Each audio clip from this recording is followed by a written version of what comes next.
I think everyone knows you guys. We don't really have to like think about the intro, eh? It's a weird feeling, yeah. Yeah. What's that like being?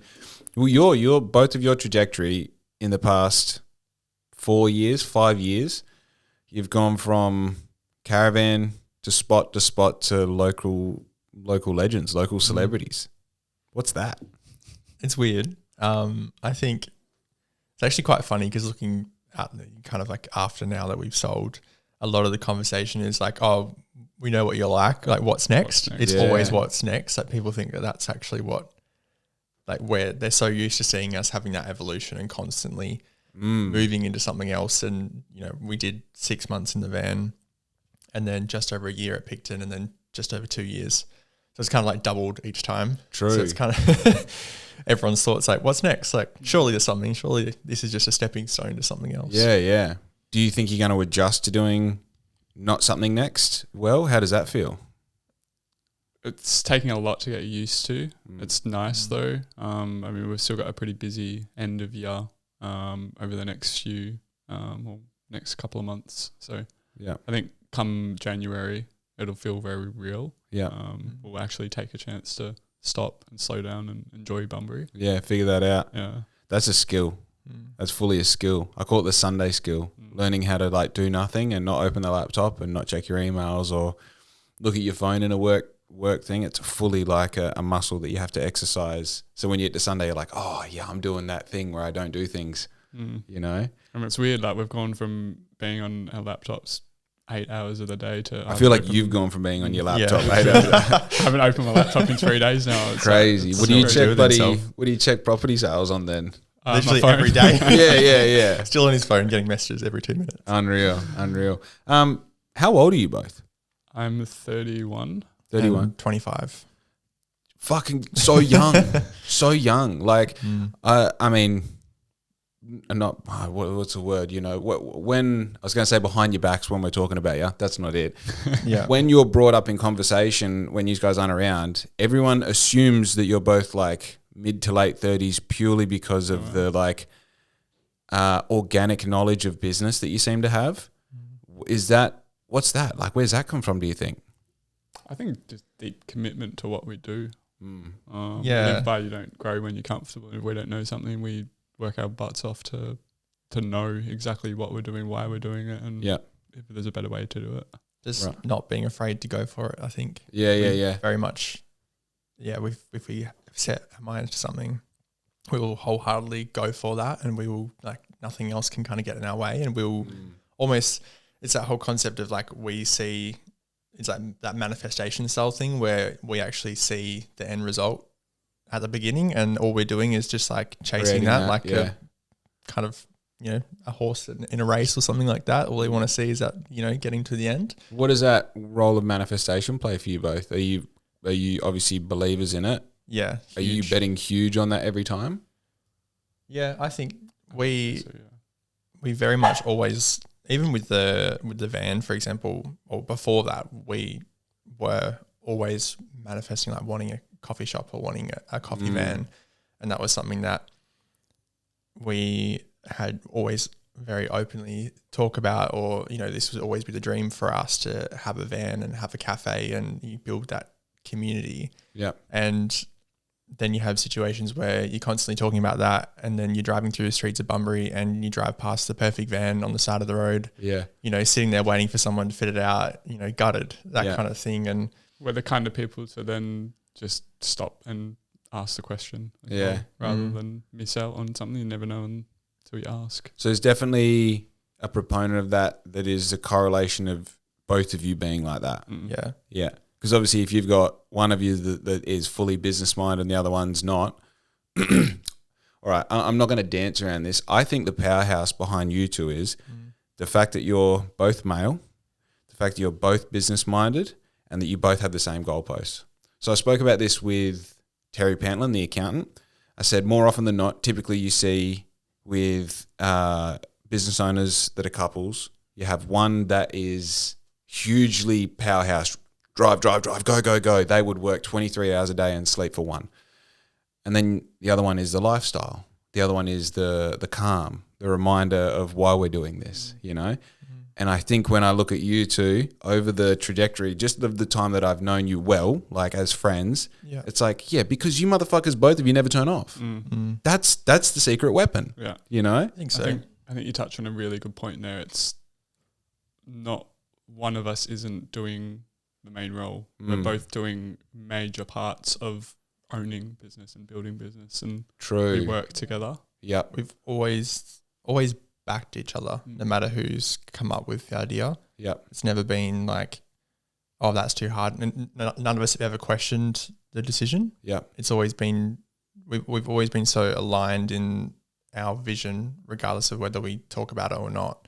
And whenever we come together about a topic or something, we're already on that same page. Like it's a really like deep level of focus on what we want. Yeah. That's so cool. Let me stop you right there. This episode is brought to you by one of Australia's largest privately owned transport and logistics companies, MGM Bulk. So if you're an MC operator or mechanic and want to earn real money fast, MGM Bulk are offering an all expenses paid adventure to the Pilbara with flights, meals and accommodation covered. Meaning when it's time to fly out and return home, your pockets will not just be full, they'll be overflowing. FIFO not your thing? There's also a wide range of roles available right here in the Southwest. More than 700 Australians build their career with MGM Bulk, and maybe now it's your turn. Visit mgmgroup.com.au/careers or stay up to date by following them on socials. And now, back to the podcast.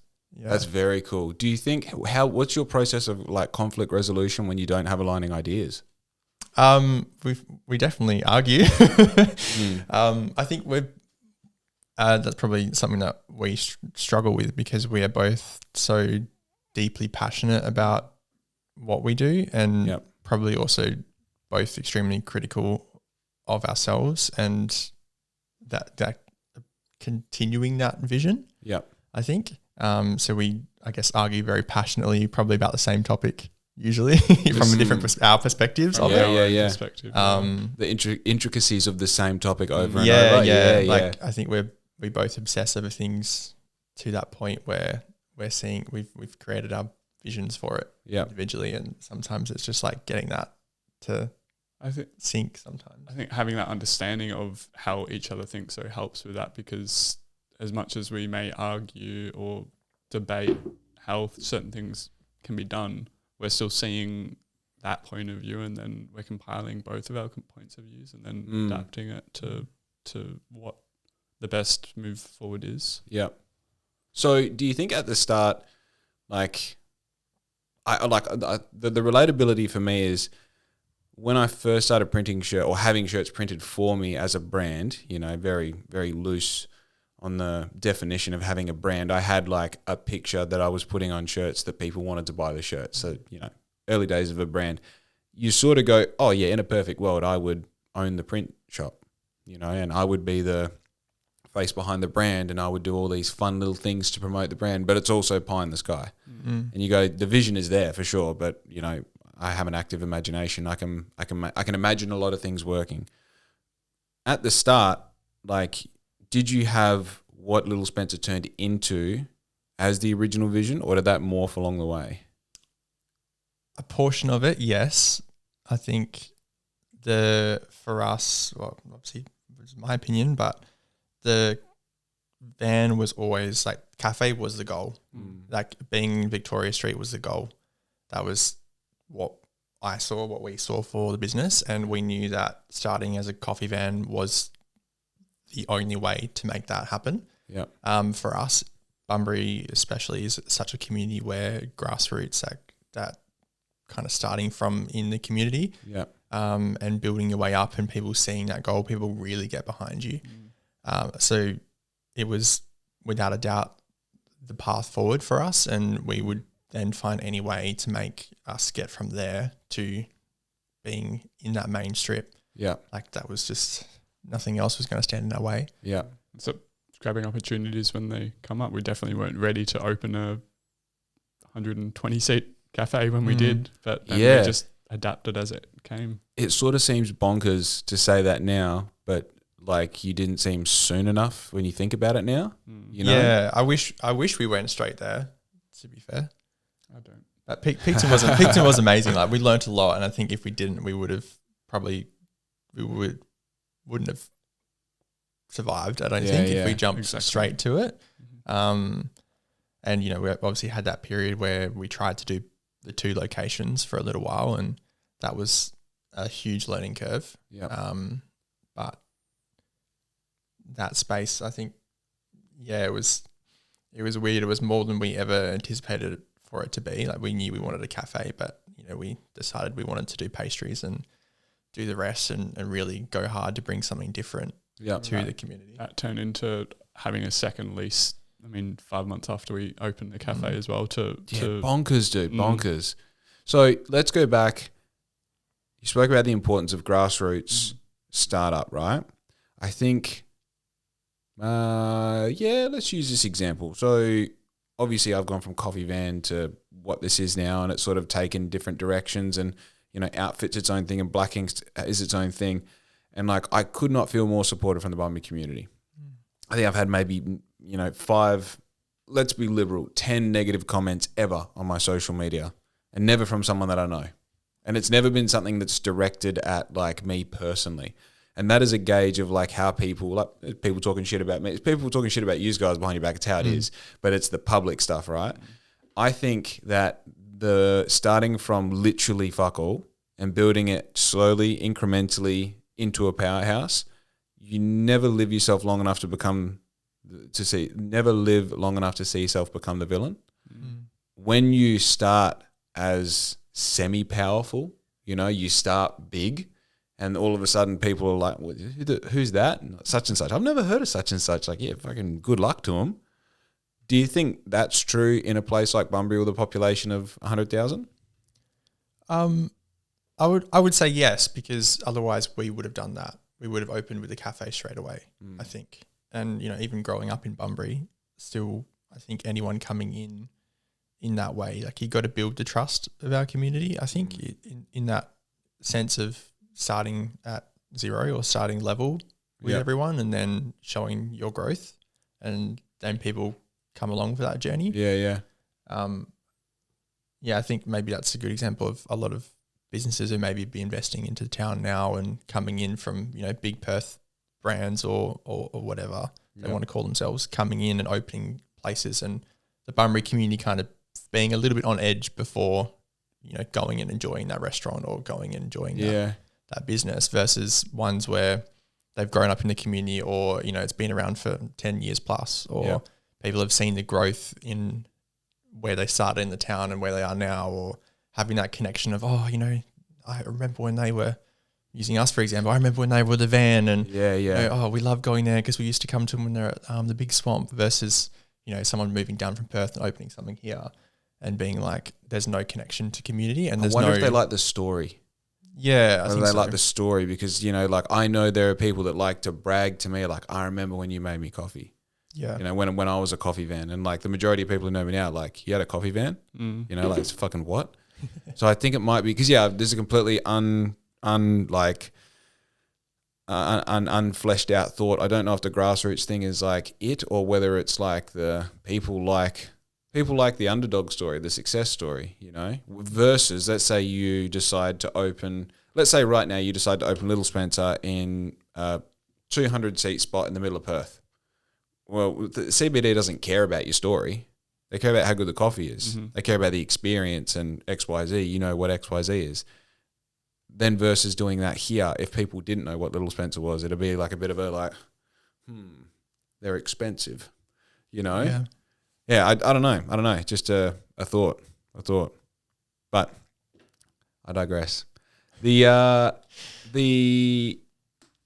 remember you telling me it was every Saturday for this hectic time period, you did better and better and better, like, as far as turnover was concerned. Talk to me about that, how that happened, what the feeling of that was, the pressure that builds over a certain amount of time to continue performing. What was that like? It was almost like just playing catch up for 12 months, really, since we started, and wanted to just do toasties and pastries and coffee. And then the community came out and supported us and pushed us, and they wanted more. We wanted to give them more. I think as we kept growing, I think the expectations got higher as well. And we're never afraid to adapt and grow in the process. And I think that was where the community responded the best. So it was, as feedback, good or bad, came in, it was always, okay, cool, what do we do next? What do we do next weekend? What new things can we bring to the table? What can we change or evolve? Or, I think that growth that we had was essentially every single weekend. Yeah, it was felt like $1,000 more every single weekend. That's crazy. As we went through, and we still, up until our last few weeks, we were still growing week on week or month on month in sales. So even sustaining that $3,000 hours on a Saturday, Sunday. Yeah, through ridiculous peak hours, and that was sometimes in the middle of winter when you don't have 30 seats out the front, and you're wondering where are these people coming from. And what does could you continue seat capacity now outside of law restrictions? Do you think could you continue to grow Little Spencer into a bigger operation where it is? I think we definitely could. Yes. I don't think we maxed out its capacity and what we could achieve from there. I think we dealt with a lot of restrictions in terms of our actual prep space and our cool room space and our kitchen space, in terms of how far the kitchen could cope with the growth. Right. We would have to make significant upgrades to, try and push it out further. Yep. But for what we were achieving in there, it was pretty exceptional. But I think we were so multifaceted, or there were so many elements to what we were doing, is that if we knew the cafe itself or the kitchen of food prep was taking a lot of pressure, then it's okay, let's focus more on our cakes and our pastries. Let's get people, moving out the door quicker so we can get the spend per head up and we can get tables turning over. Yeah. And same as coffee, we removed the 16-ounce coffee, which then reduced our wait times and then increased our volume of coffee sales. So because you reducing get it quicker. wait times because you're frothing less milk. Yeah, so we would, in our 16-ounce, we would do 3 shots. So you'd have to pull two pours, yeah. Yeah. And there was never that compromise of the quality of the coffee coming out. We didn't want to put 2 shots in that size coffee. Because that's not what we're This about. is milky, yeah. Yeah, So good. Interesting. So obviously, as you go through this process of progressing, learning, changing, pivoting, you learn things okay, the 16-ounce cup, not essential. And then in time, you're actually beneficial, getting rid of that. What are some other examples of things that you learned in that process, do you think?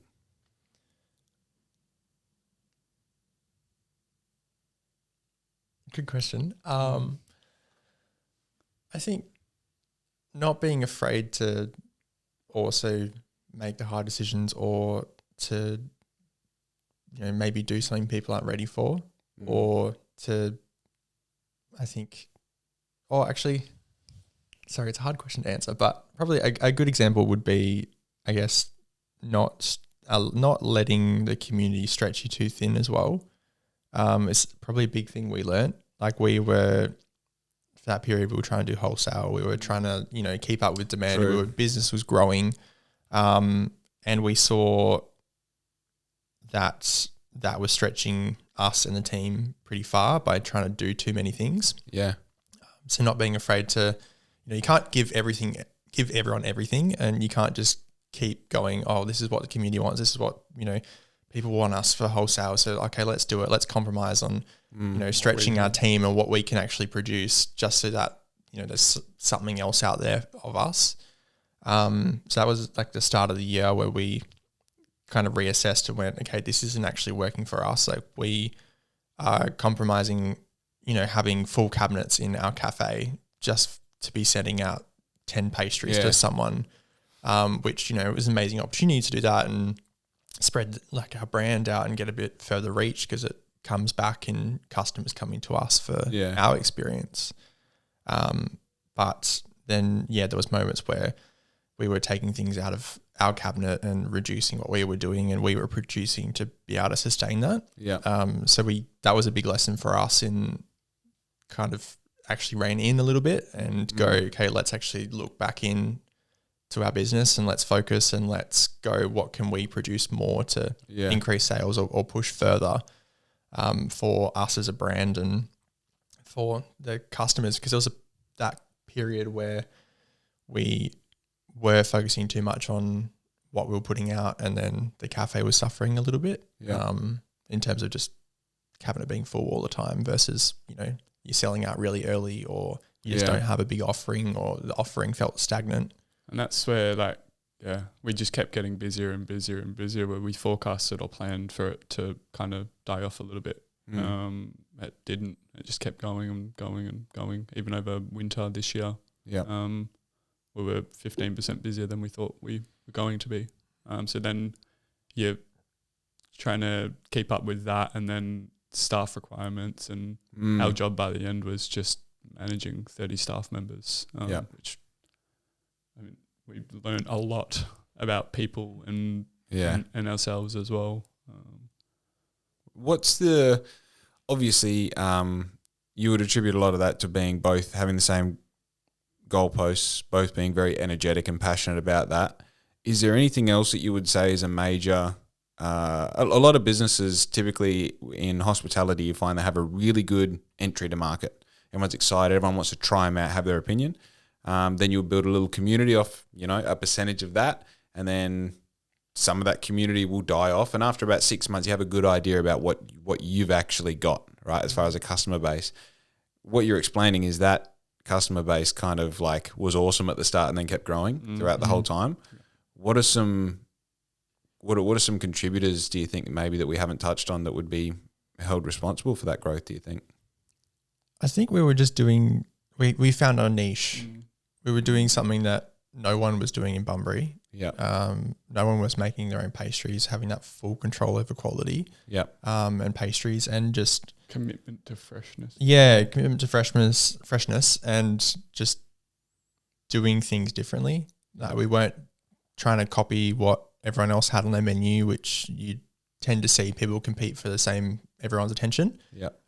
Which isn't a bad thing. That's just this kind of business. We all have those staples that you put on your menu, and you can only tweak something so much without people not recognizing what that dish is. Yeah. But I really felt that we tried to, from the beginning, just set the tone of this is a higher level. Yeah. This is the new standard. New menu every 3 months, just always pushing forward, keeping it fresh for people to that must be a mind fuck, eh? New menu all the time. Because you constantly, from the customer point of view, you're it's almost dangerous, because if I start liking the chicken pancakes or whatever, fried chicken pancakes, it's made it sound like it's a chicken flavored pancake. Anyway, if I'm really vibing with that and then it's gone in, next month, it's I need to fall in love with something else. But then on the other hand, it's you've also, you tell me, you're having to get new stuff in the kitchen all the time. You're having to have this long, detailed discussion with your head chef. What does that look like? It came down to planning for us. We were always planning 6 months ahead in terms of where we wanted to be with menus. We did the supper club events where we used that opportunity to buy different plates for different menu items, things like that. So rather than just buying one thing for one thing, it's always how can this product work for us 6 months in 6 months time. Wow. So you use the opportunity of supper club to prepare yourself with the physical items that you need for the menu later on down the track. Yeah. Wow. That's so smart. That's cool. So does that also, I imagine that allows you to sort of batch your learning requirements as well, because if you're working 6 months in advance, you can also be using what you learnt just now and this new menu. The new menu coming up in 3 months, you're we're already making these changes. So you can sort of supercharge your learning process by being 2 steps ahead of yourself in that regard. Yeah. Wow. Which so important. Yeah. I think you rely heavily on your chefs you have and their experience as well, because sometimes you bring on a dish and it doesn't feel like it's going to be, very labor intensive or very prep heavy. But then once you get into the service and then it becomes a really popular dish, it really pivots and changes how the dynamics work in the kitchen and how much time you're spending on those dishes as well. Especially pushing out 300 dishes on a Saturday, Sunday, to then do something that you might not think takes time, but then adding that touch point or even one touch point on top of a dish that you were doing last month. Yep. A crazy snowball effect. So how do you, because obviously a lot of your decision making is data based, right? I know you're obsessive over data. It's awesome as a fellow business owner to go like, tell me about this. You're like, fucking here. Yeah. Is the first part of the question, that's very natural to use, guys, I'm guessing. Yeah. Like you like data, you like numbers, you like spreadsheets. Cool. How do you go from, obviously, a coffee machine and a caravan, there's not a lot of data to track. There's, kilos of beans, how many cups, time periods, locations, that sort of thing. How do you keep up with the requirements of building different systems as you grow in something as complex as Little Spencer? It's a very good question. Yeah. We learnt as we went as well. We adapted to what we thought the business needed at the time.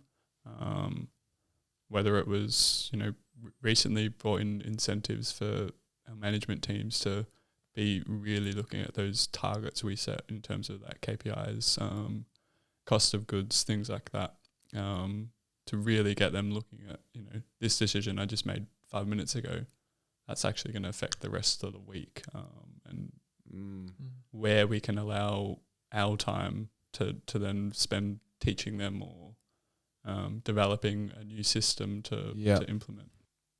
Ooh, let me interrupt just for a moment to let you know that today's podcast is proudly brought to you by Barloo Coffee Bar. Barloo is located at 62A Beach Road and is my local coffee spot. I go there just about every day. I love getting my morning coffee, seeing the crew, seeing all the community of people that I know from the coffee shop. I love it. We've actually teamed up together this month to bring you the BLXCK Black Ink collab tee, which is super fun. It's an illustration of the front of the building there with some fun text around it. So if you want to get your t-shirt, head in store. They have a handful of them for sale in there. You can also jump on my website and get yours there today. Anyway, back to the podcast. And were you more often than not building systems or borrowing systems? I think we were building a lot of it. Yeah. Because it was very unique to what we were doing.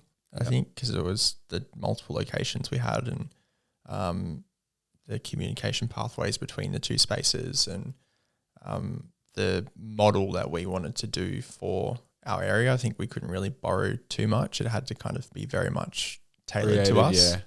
Yeah. And I think, touching on like how that process happened, I think a big portion of 12 months we spent trying to get ourselves out of the business to be able to focus on that. Yeah. I think too many people get stuck running their business from inside on the floor. Yeah. And it becomes incredibly difficult to actually see what's going on and see that higher level like training and processing that is required. The problem becomes you have all the knowledge.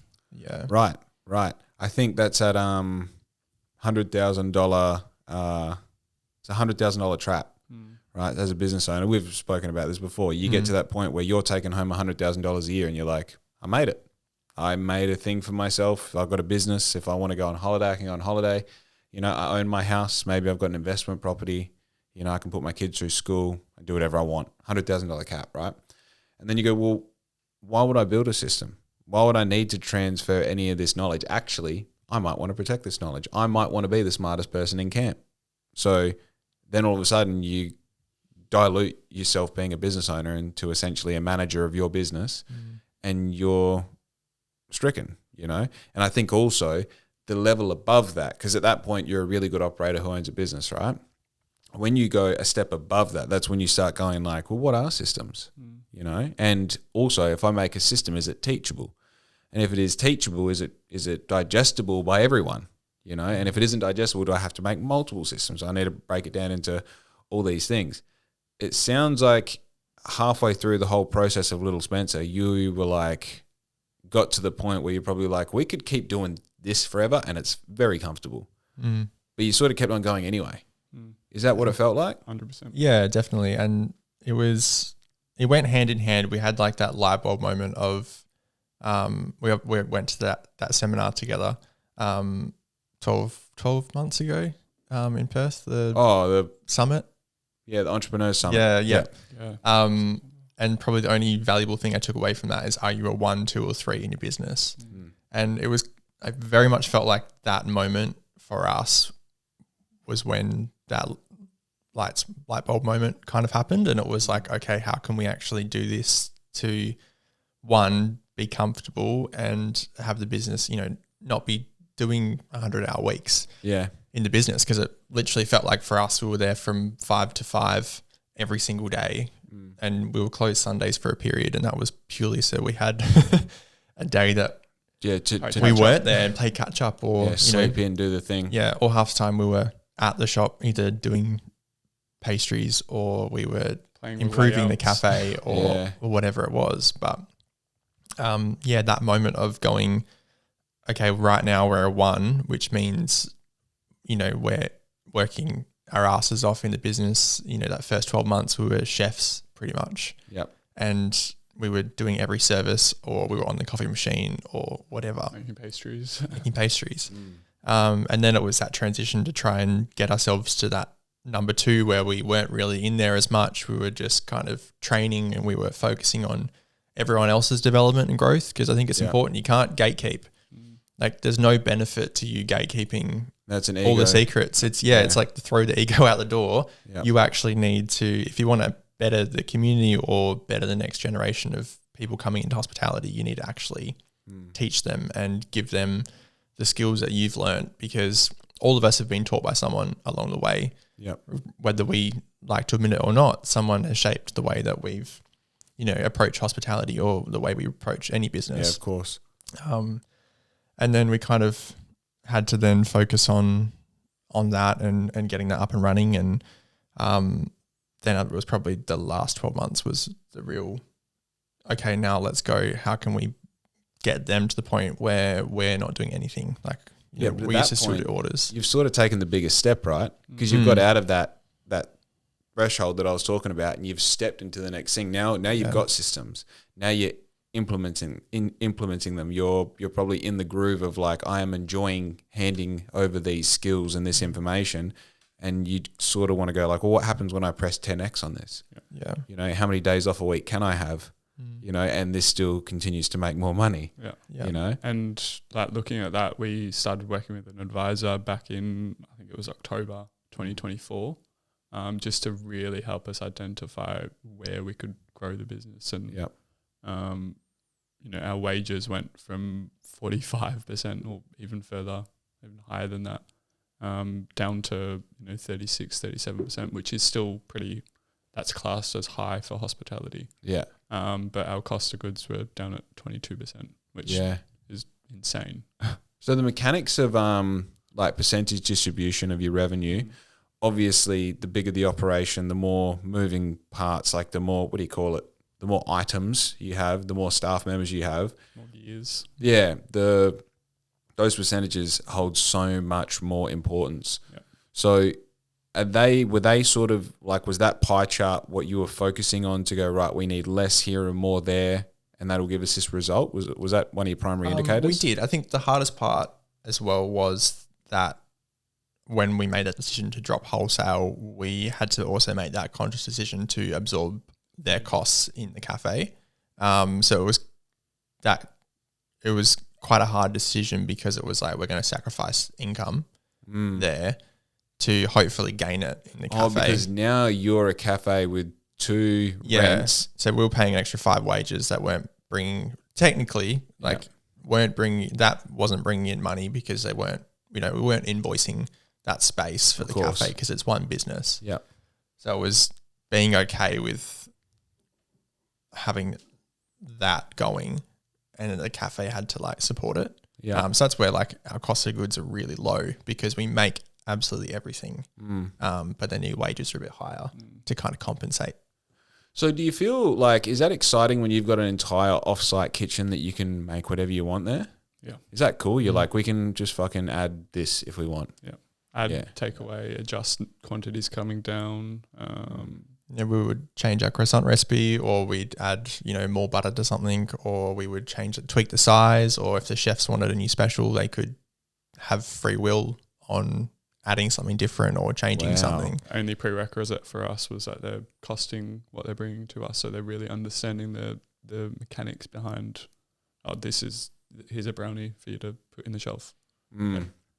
What is in it? Why have you chosen these certain products? Is there any other product that we can still get the same quality from, but is actually going to mean that we can have someone else in that space helping you bring these products? Wow.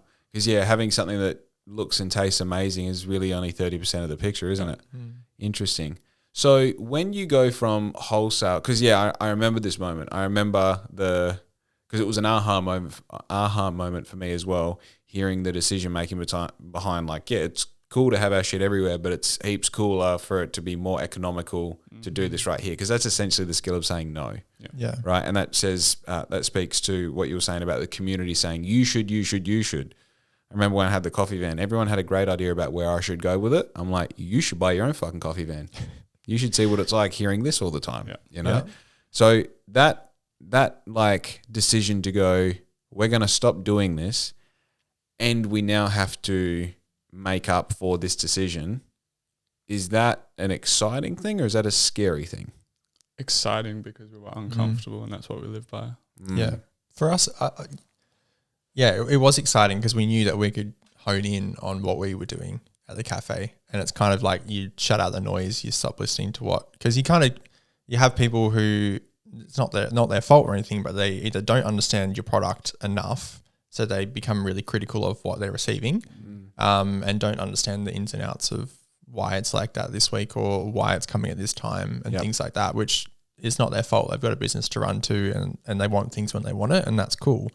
But being able to then kind of go, awesome, we can now really be only aware of what we're doing and kind of shut out the noise and just focus on just bringing something amazing. And, from that point, we turned around and changed our croissant recipe and made it even better, which actually, worked out more profitable for us, but it delivered a superior product to what we were offering before. But then that took our energy to train our team into how to make that specific recipe, and things to look out for in terms of temperatures. And dude, everything's so multifaceted. Hey, yeah, interesting. It was really interesting because it took such a long time to get our team on board with like a new croissant recipe. Like we went to Malaysia last Christmas and did a 2-3 day course with like a private pastry course with old man Tan, who's like a social media pastry kind of king.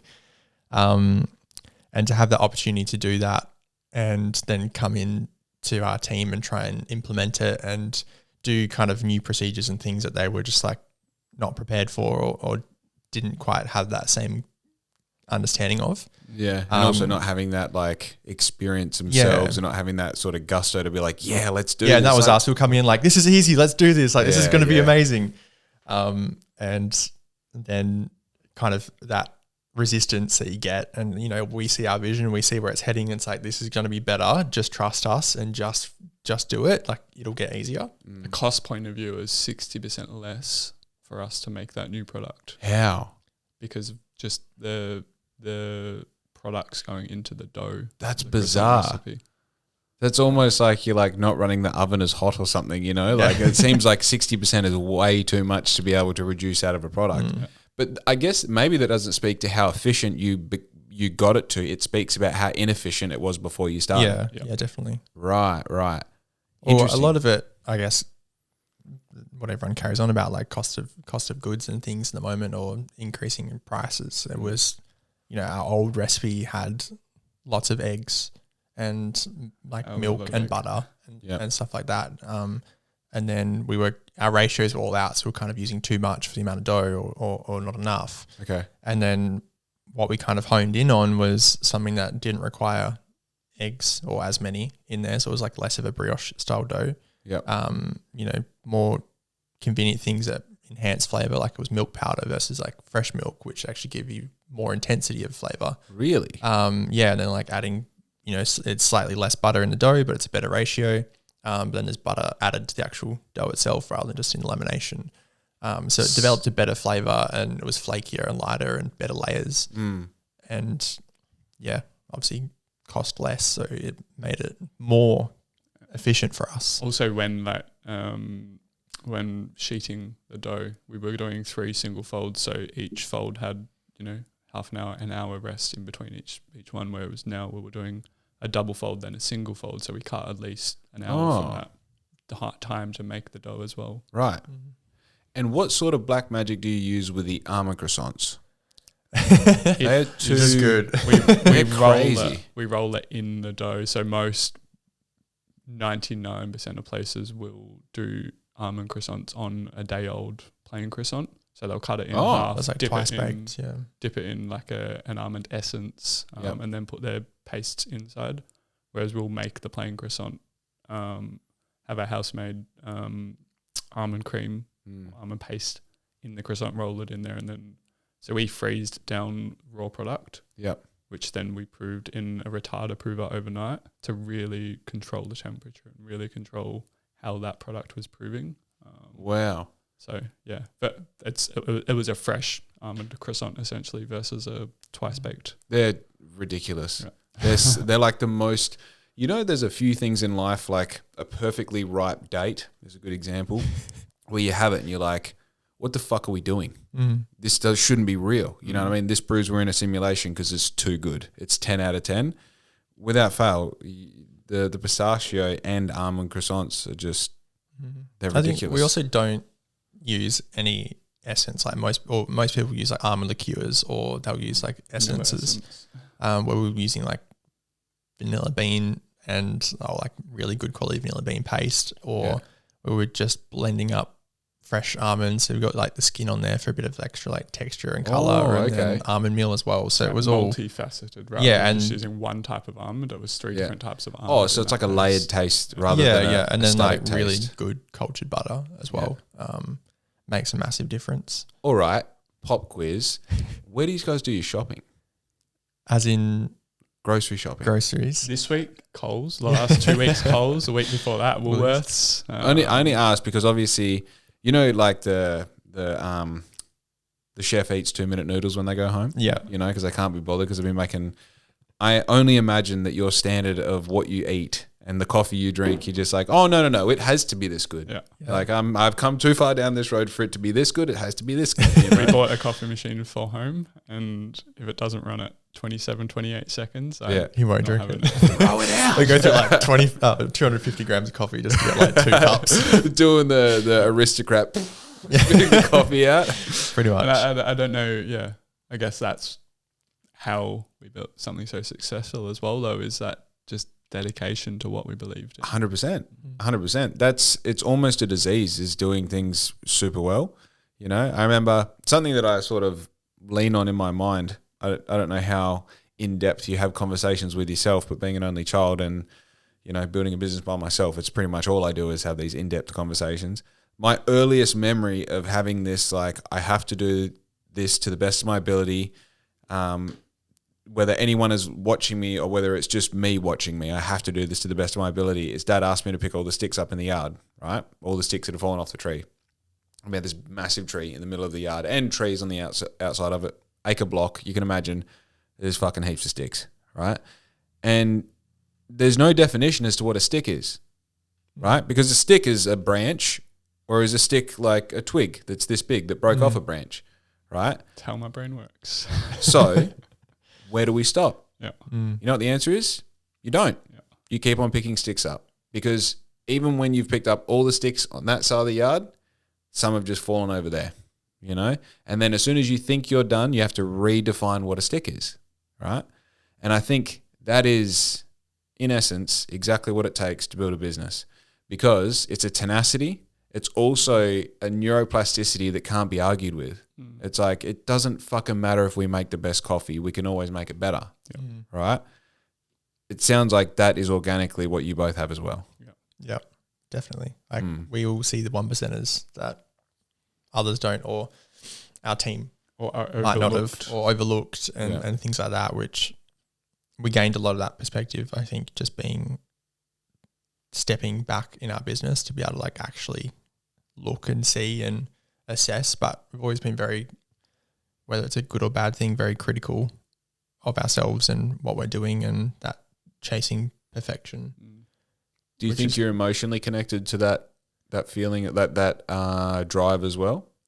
Yeah, I think, and that's probably, I guess, looking now on the other side of it, the hardest thing to now sit with after the fact is that we're trying to now figure out how to enjoy not having that constant feeling. Yeah, good luck. Yeah. Good luck. It's scary. It truly is. Yeah. Like trying to, it's almost scarier than owning a business is knowing what to do with that extra time or that not having something that you're like just relentlessly running for. Yeah. Responsible and dedicated. Yeah. Yeah, it also requires you. Mm. You know, like you were needed.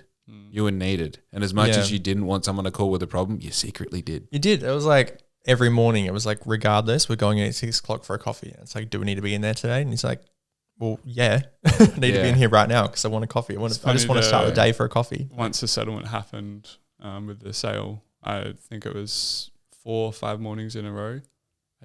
I would wake up, check my phone. Like I'm already like starting to respond to things in my head, and then there was nothing to respond to. Wow. I wasn't getting phone calls. I wasn't getting text messages. I wasn't getting emails, and it was just like it took probably a week to really be okay with that. That's I know it sounds ridiculous, but it's actually a very subtle form of heartbreak. Yeah. 100%. Do you have hobbies? I think not really, to be fair, apart from like eating food and renovating or traveling. But yeah. you know, they're big ones. It doesn't always happen all the time. But yeah, that's one of the things is like you've got lots of hobbies involved in yours, but for us, it was we lived, breathed, and did everything for the cafe. Yeah. So it's like we kind of pushed everything else aside to just give it its undivided attention, which is then when you come back on the other side, it's like, wow, we gave it everything, but we didn't really give us. Like, that sounds weird, but it's one of those things like the conversation change of, oh, how's the business going? How's everything going? It's like, oh, now we're going to hear people saying, what are you guys up to? Or like, how are you? It's no longer the business. You've got the worst shit ahead of you. Just everyone asking, hopefully asking questions that you can be like, go listen to the Black Ink podcast. It's all in that. Yeah. Leave me alone. Yeah. You know? Yeah. I mean, I told you the other day about bloody poor Craig Lyons sold his business years and years and years ago. And I know people still ask him about that. You know, been in a townhouse lately? Like, shut the fuck up. Yeah. You know? But yeah, I think what's the you touched on fucking 3 good points there. My brain always does this in podcasts. I'm like, which question is better? So what do you think is the pros and cons of working with your partner? Because like, you know, I went pretty deep into it in a recent podcast, and then posted a clip about it, and the clip did really well. And I said, I build a business with the parameters being I want to spend as much time as possible with Riz and Louie. That's all I give a fuck about. The business is actually built around being able to spend all day, every day with them because I love them, you know? And if you just so happen to be in a relationship where you get along with your partner, which we have that in common, it's awesome. It's fucking awesome. Some of the downsides are you only ever talk about work, you know? Yeah. It's your thing, you know? And, you know, Riz definitely exercises the ability in me to talk about something other than work, you know, but it always rounds back to work. Yeah. That's good though. Dude, I think that's, you know, I was saying before, like usually you've got one powerful, we're doing this in this direction over and over. I don't care what it takes. And then you've got the other one being like, yeah, remember Sundays, remember, you know, date night, this and that. Talk to me about your experience. What's it been like through it? And now on the other end, what does it feel like? You know, you're continuing to spend all your time together. But without that. Yeah, it's interesting. It's almost like you get to like learn about it. Yeah, learn about each other again, or like figure out who we are again. Because I guess I touched on that before, but we are Little Spencer, and it was really hard to separate that. And you don't have conversations in public about anything you're doing. It's just only what the business is. Yeah. And you very much involve yourself in the community in that way, being like you present your brand first. It's like you're gonna walk into any room and you're gonna find a way to talk about something like yeah. Black Ink or outfit. Yeah. And Yeah, you do. It's kind of like getting the opportunity to take time to figure out who we are now. Like we've been together over 8 years now, and 4 of that has been Little Spencer. So we've, almost like we've been Little Spencer more than we've been Corey and Liam. Interesting. And or that equal part, and now having that chance to almost start again, or reset who we are and what we want. It's like we've always had the same goals and what we want to do, and we've always, in that whole 8 years, we've always worked together. Yeah. Like we've never not. So we've always been together in some capacity. Interesting.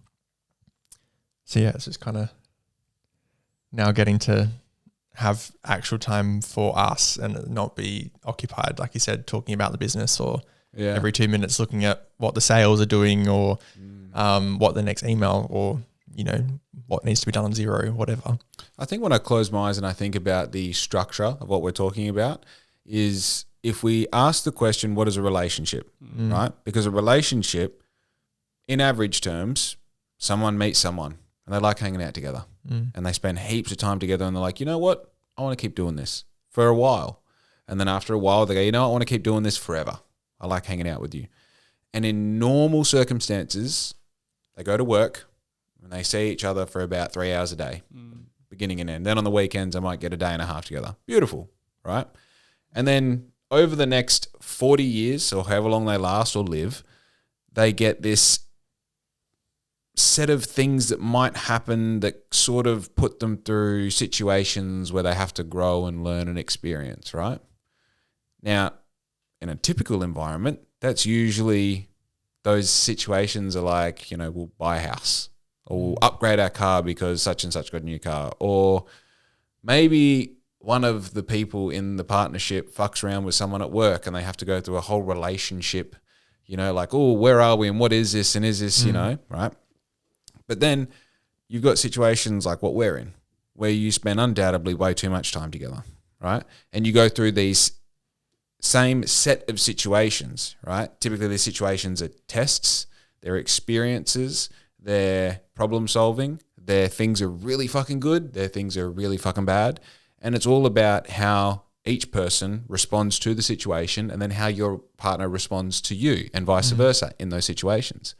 And the structure of a business, when you remove the money and the staff and the uniforms and all the stuff out of it, it's actually just a really good analogy for those situation-causing experiences, because you're going to have days where everything breaks. You're going to have days where you do the best day you've ever done in business. You're going to have days where one person's going to be pushed in one direction and the other person's going to be pushed in the other direction, and then you have to come together at the end of the day and be like, what the fuck, And I think there's something that, like, I don't know, this is a very, very unique situation we're talking about, being happily in a business, in love, together, doing the thing, right? Not many people can relate to what we're talking about right now. Yeah. But I think the idea that business is all money and, and business, the actual fun part about it is having those moments where you're broken and your partner sees it from 4 a.m. in the morning until 9 o'clock at night, and they rebuild you. And then a week later, they're broken and you're there from 6 o'clock in the morning to 3 o'clock in the afternoon watching this crumbling mess, and you're like, hey, we're good. We got this. And then when you winning together, oh my fucking God. And then you compare it to those poor souls who are working 9 to 5, trying to keep their mind on the right thing, right? It's just uncomparable. Yeah. It's pretty cool to be able to actually experience that together and ride the highs and the lows is pretty exceptional. It's crazy. I don't you blew my mind just describing. Yeah. Dude, I think about this all the time. Yeah. I think about it all the time. And like, I'm a fairly emotional gentleman, I'd say. This is the sort of shit that if I think about it too much, I will tear up. You know what I mean? Like the fact that like Louis is here. Louis is always here. Wherever I am, Louis is. That is a fucking blessing. I've worked really hard to make sure that's my reality, but I still feel like I almost don't deserve it because it's so cool. Yeah. And it's just, Yeah, it's something that is actually so cool that I wish more people could experience. But I think the thing you realize in this situation is most people aren't built like us, you know, and most people, you know, and I say most people broadly and generally, but also like to make a point, let's run with it. Most people don't have what it takes to be in a real relationship. Most people are just products of what Instagram has made them. Most people are chasing shit. They're literally never going to know what it feels like. They're never going to know what it tastes like, what it is, you know? And then they try and understand theoretically shit like this, what we're talking about, like true love, true going through the trenches with someone, truly winning, knowing what winning feels like. It's a foreign concept to most people because they're happy to be distracted 30 seconds at a time, you know? Yeah. It's the great shame of our generation, I think. Anyway, brought the mood right down. No, it's cool. I'm good at that. It is very true that you don't always get that opportunity to have that kind of deep level of connection or whatever it might be, and to, like, you know, even you to have Riz by your side through this journey and where you guys have come from. And I guess, yeah, very similar for us. And, you know, we kind of started from nothing and just trusted each other and backed each other the whole way. And you just, you ride or die kind of thing. And you just don't hesitate for any opportunity, I think. And if you can't go all in, what are you doing? Yeah, actually something just occurred to me then is I think you'll probably find what were the words I used? Tenacity and something that like describes the character trait that you need to do this is probably the same thing that goes hand in hand with having a good relationship, because you love as if you can't have your heart broken. Even if you've had your heart broken before, you still go, no, I'll throw everything into this. And if I fail, I fail. Yeah. And same in business, right? Same in relationships, same in business. If you're willing to fucking go at a relationship and be like, this is my person. You know, I don't believe, you know how there's like, she's the one for me. People say the one. The one is bullshit, right? The one is the one that you choose to go all in, and you accept that you're flawed, they're flawed, the relationship is flawed, but you're going to keep working and making sure that you keep communicating so the goalposts are in the same spot in front of you both, and you're both aiming in the same direction. The parameters get narrower and narrower and narrower the longer you go on with this person, so hopefully you end up in the same spot at the end of the day. Yeah. That's your one, right? That's the same with business, right? I'm not going to stop until we're fucking multi-millionaires. And even then, we're going to keep going. Yeah. You know? And as long as that other person is on the same page, it's actually, don't know if I should say this, no, actually not that hard, right? Because if you are backing each other, who cares? Yeah. It's all good. And if we fail at this thing, well, the next thing we know what not to do, you know? Exactly. Like you can't go into a situation preparing for the worst. It's just like, you're going to learn from whatever opportunity comes your way. And if you can't, you make it work, you pivot. If you don't pivot, that's when everyone falls to the side and they give up. Yeah. So if you can just wholeheartedly go for it and not be afraid to just make that quick decision, like, I think that's something that we very much live by. And we, you know, people laugh about it or whatnot, that we're just so quick to make decisions, but we're also not, because we are so deeply calculated in that. But we just do it quickly and you're the same. It's like you can make a decision in a matter of a day that's going to change the trajectory of your life. Yeah. And for some people that could take a week to a year. Yeah. You know, very and true. We're like, no, why wait? Like, what's the point spending months stewing over something? We're just going to do it now. Yeah. I'm very bad. We're going to learn from it later. I'll just push and push and push. Yeah. And, you know, something can't be done. Why? Like, how can we make it happen right now? Yeah, true. So were you always like this? Like as a kid, were you like this, or is it something you developed? I think so. I can't really remember much of like growing up. Yeah. So I find it really hard to answer questions like that. Yeah. But like, do you think it's an intrinsic value in you, or is it something that as businesses progress, you've been like, oh, I'm this person actually. I want to make decisions in a hurry. What would you say? I feel like you've always had that in you, like obviously back in Victoria, and you were like very quickly got into management style thing with like IGA and stuff like that, and always chasing more. And I don't know, maybe it's we all kind of came from, like, there were situations that happened in our lives that changed us or shaped us, that were like really hard, intense times where you had to be your biggest support, or you had to be the person, like, you could only rely on yourself kind of thing, and you had to push through that, and you had to then, whether it's a good or bad thing, you had to figure things out for yourself, and you had to learn how to push forward and keep doing, like,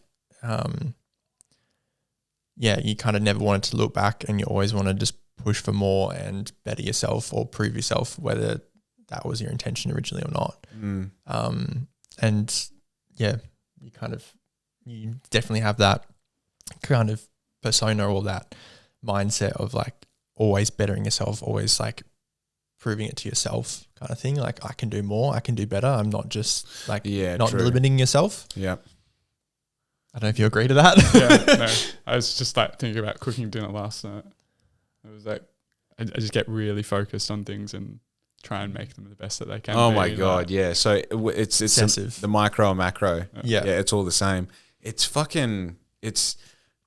I know, like, tell me if I'm wrong, but from what I observed with the growth of Little Spencer, it was always like these, I don't know whether you would call it stages or whether the spotlight would move.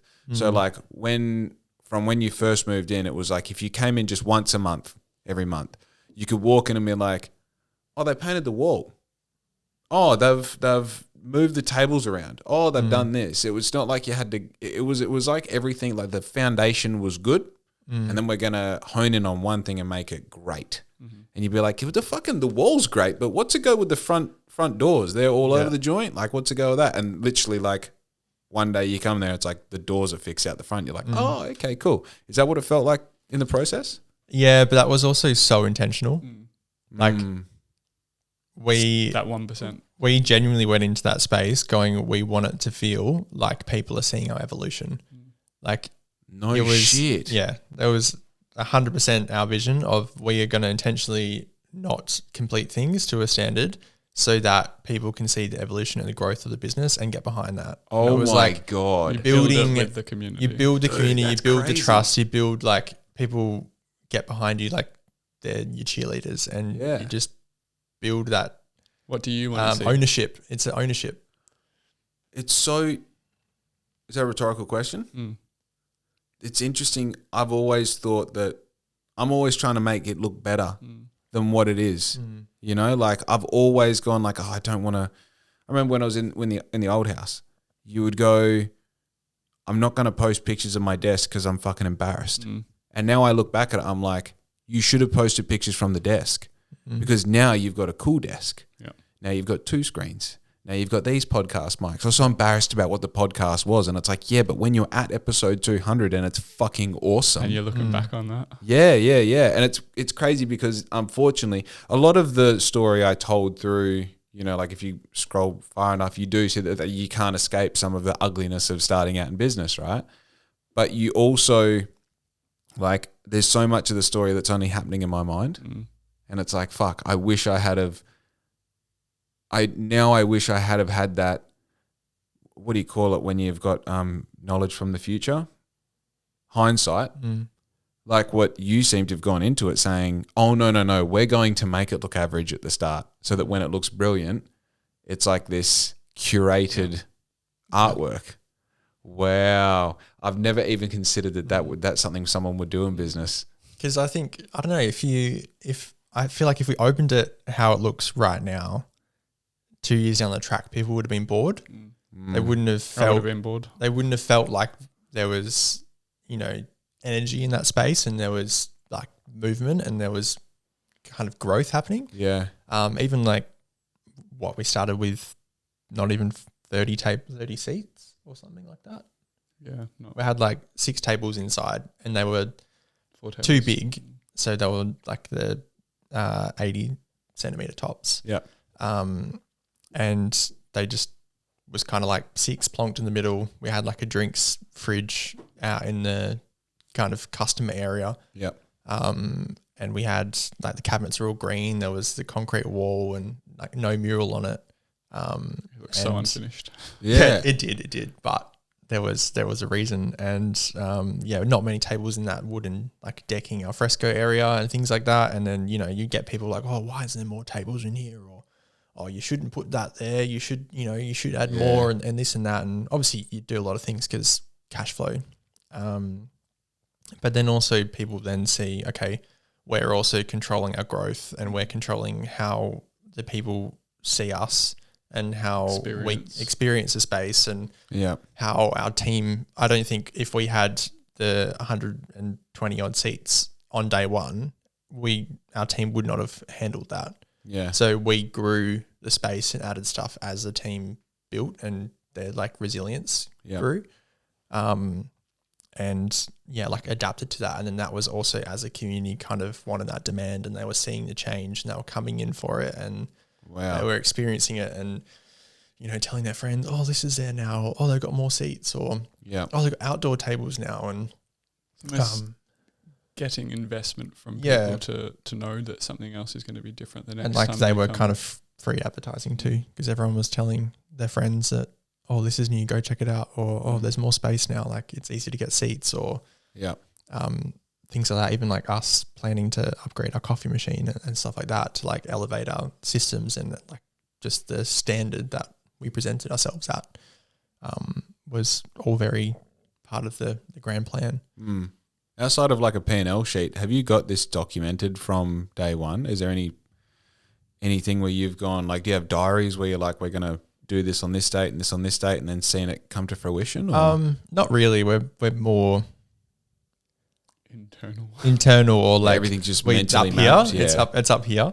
We've never really been much, being the people to do diary entries or that kind of writing down. I think because we move so quickly as well, we'll obsess over something for 24 hours and then make a decision. And then the next day we've done it. Do you think that hyper obsession for I got offered a really good deal yesterday at 3 p.m. and it's a very fucking good deal. Horrible timing. And I immediately called someone about it and I was like an expert in the field. I'm like, hey, just been given this deal. If it goes through, I need your opinion on how it looks, how it operates. Can you do that for me? Yeah. All right. Well, tell me more about it. I'm like, I just need that part from you. Yeah. Riz came home, told her about it, and she's like, yeah, fucking awesome. Sounds good. I'm like, yeah, it does sound good, doesn't it? And I'm watching Game of Thrones. We're watching Game of Thrones at the moment, like in the final episodes of season 8. I'm sitting there, eyes glazed over, just doing this fucking hyper obsession. And by the time the episode was over, I was like, I know what my decision is. I'll sleep on it, but I know what my decision is. I'm not going to do it for this reason, and this reason. And woke up this morning and was like, oh, I'm definitely not doing that. I didn't even have to think twice about it. Just like I'd already like looked at all the perspectives, all the outcomes, all the reasons why I should or shouldn't, pros and cons, this and that. And I'm like, no, that's it. That is a fucking superpower that I've developed for sure. Just touched on a very good skill that we've learned to develop as well. Is previously we would be like, okay, we'll make a decision within an hour. We've learned to sleep on things and learned to you have to sleep on it. Because that was like not even 12 months in, we got offered, given an opportunity to open another venue in Eden Fair. Like they were wanting us to go into there. Of course, they. Of course, dude. Which was something free, dude. Yeah, which was something that we thought about at the time, and we were nearly close to signing a lease, and that was like a pivotal moment when we were like in that process of learning that skill, and we were very much trying to take off every opportunity that comes your way. Like, you can make things work, and you can learn from the mistakes if it goes wrong. And that was like a pivotal point for us. And there was a few things that happened at that time that made that decision very easy in the end to say no to that, because we obviously learnt, having Picton and the Bakehouse, how hard juggling 2 spaces can be. 100%. And trying to spread yourself thin at a time where we were still trying to be a staff member. Yep. But yeah, it's a hard skill to learn. But once you kind of got it, it's like that gut instinct. You like can back yourself. And you don't necessarily need to look for that outside source for a yes or no or whatever. You kind of accumulate that knowledge yourself eventually that you can fully back yourself and be comfortable with that. 10 saying no. 10 o'clock yesterday, we nearly wanted to buy a house up in like Burragoon. Okay. The day before that, it was Fitzroy over in Melbourne. Yeah. Today, I haven't jumped on real estate yet. But there will be one. Something else. It's just like, I think 2 years ago we would have been, like, let's just call them, let's make an offer. Yeah. And that's how we ended up in this house in South Bunbury where we are now. Yeah. We were living out in a brand new place in Australind. We were there for 4 months. 4 months. Yeah, but your property history is crazy though, isn't it? How many properties have you been This is number 7 in 8 years. What the fuck? Yeah. That's crazy. I mean, you're exercising the ability to make big decisions at a moment's notice with big numbers like that. Yeah. You come into business and you're like, oh, we got to buy a $20,000 coffee machine. Get it. Yeah. Me too. You know? Yeah, I think you do. You kind of, you no longer be afraid of spending money in that way. Like You become okay with risk. Risk becomes, a lot, everything becomes smaller. Where I think probably at the start, even like buying the van or investing in like a good coffee machine to begin with was scary. Like in the van, we bought like a pretty cheap, I think it was like 2-3 grand for like a old 3 group Saab or what we had at the start. And that was like, oh, low risk. Like, let's just like start this and then get something else better when we can afford it. Yeah. Which you do, but then you slowly kind of like that value on that shifts, I guess, for you. And you're happy, you become a bit more shark-like, I guess, and you're happy to take a bigger chunk, a bigger bite, and But you a have bigger to. risk. We invested everything we had. We Yeah. invested all of our time and money. Yeah, we kind of like very much self-funded Little Spencer for a big period of it. And like when we like sold our house to move into here, like extra funds we used to set up the bake space, and like we were just like pouring everything into the business and not afraid because we saw our vision and we knew where we were heading as well. So like I guess it goes 2 ways, whether you don't do something or whether you are happy to just fully back yourself in that way. That's the power of a vision though, is that, so a vision put into words is a mission statement. The purpose of a mission statement is to be able to answer any question that the business might ask, right? So when opportunity X, like yesterday, comes along, great deal. The timing's no good. Okay. So now it's sort of good and it's sort of bad. We go back to the vision, the mission statement. Does it answer that question? No, then don't do it. And who knows that when you're actually ready for that, it's probably going to come around and be even better. That's right. That's right. And like I said it on Jimmy's pod last week.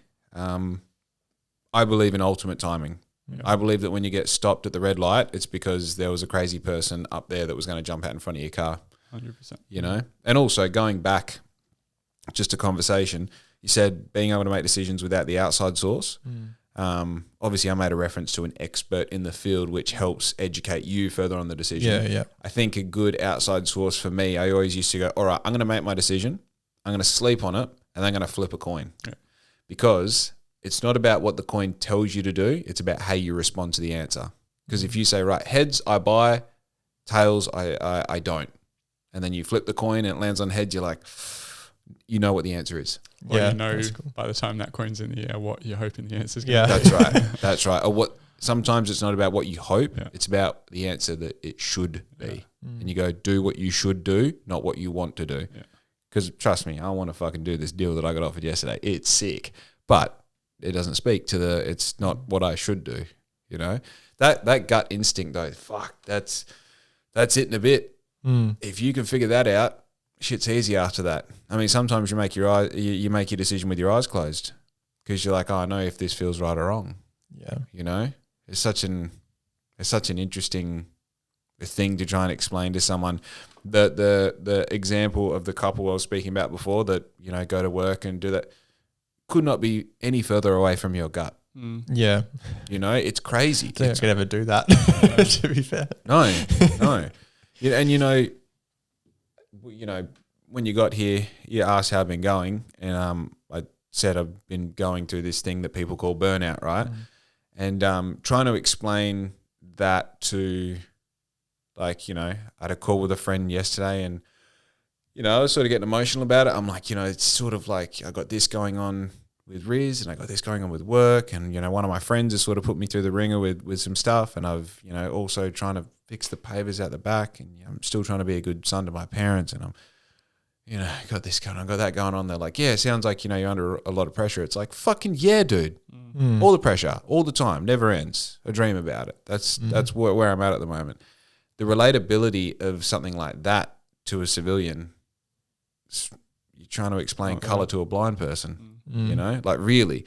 And it's the same as like the same structure of that thought is living intuitively by your gut. Most people don't have to make important decisions all the time. Yeah. And it's like in business, you're constantly making decisions that could work or could fail.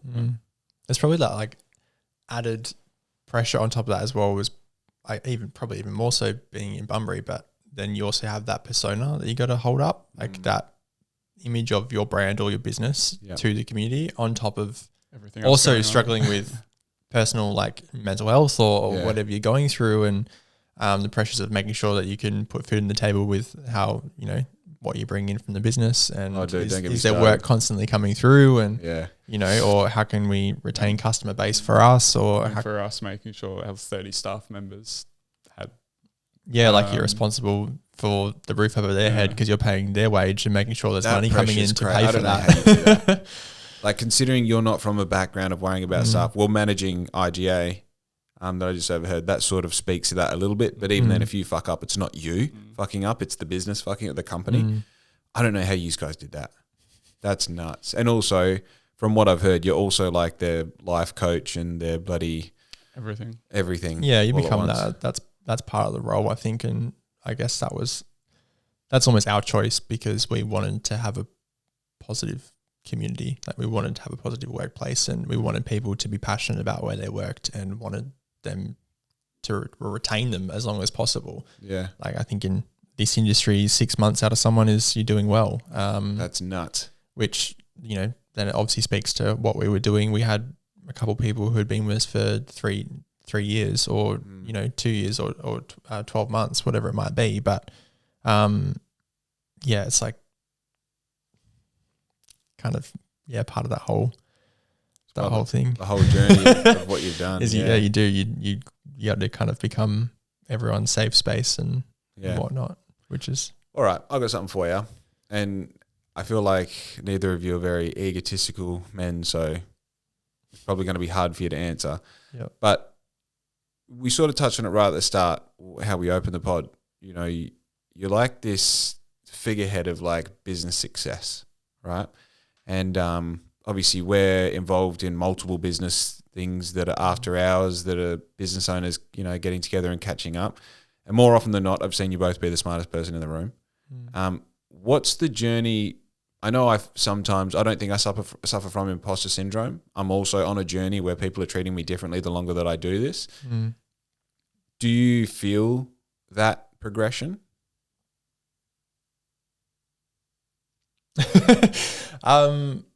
Personally, yes, huge. Yeah. I think me 4 years ago I'm not the same person, like chalk and cheese, I think, personally, like more so people management skills and that kind of personal side growth. I don't think I really had that confidence then. Like I had a great idea and wanted to do it, and had experience managing people a bit, but and you kind of just have that creativity, blind enthusiasm that you roll with.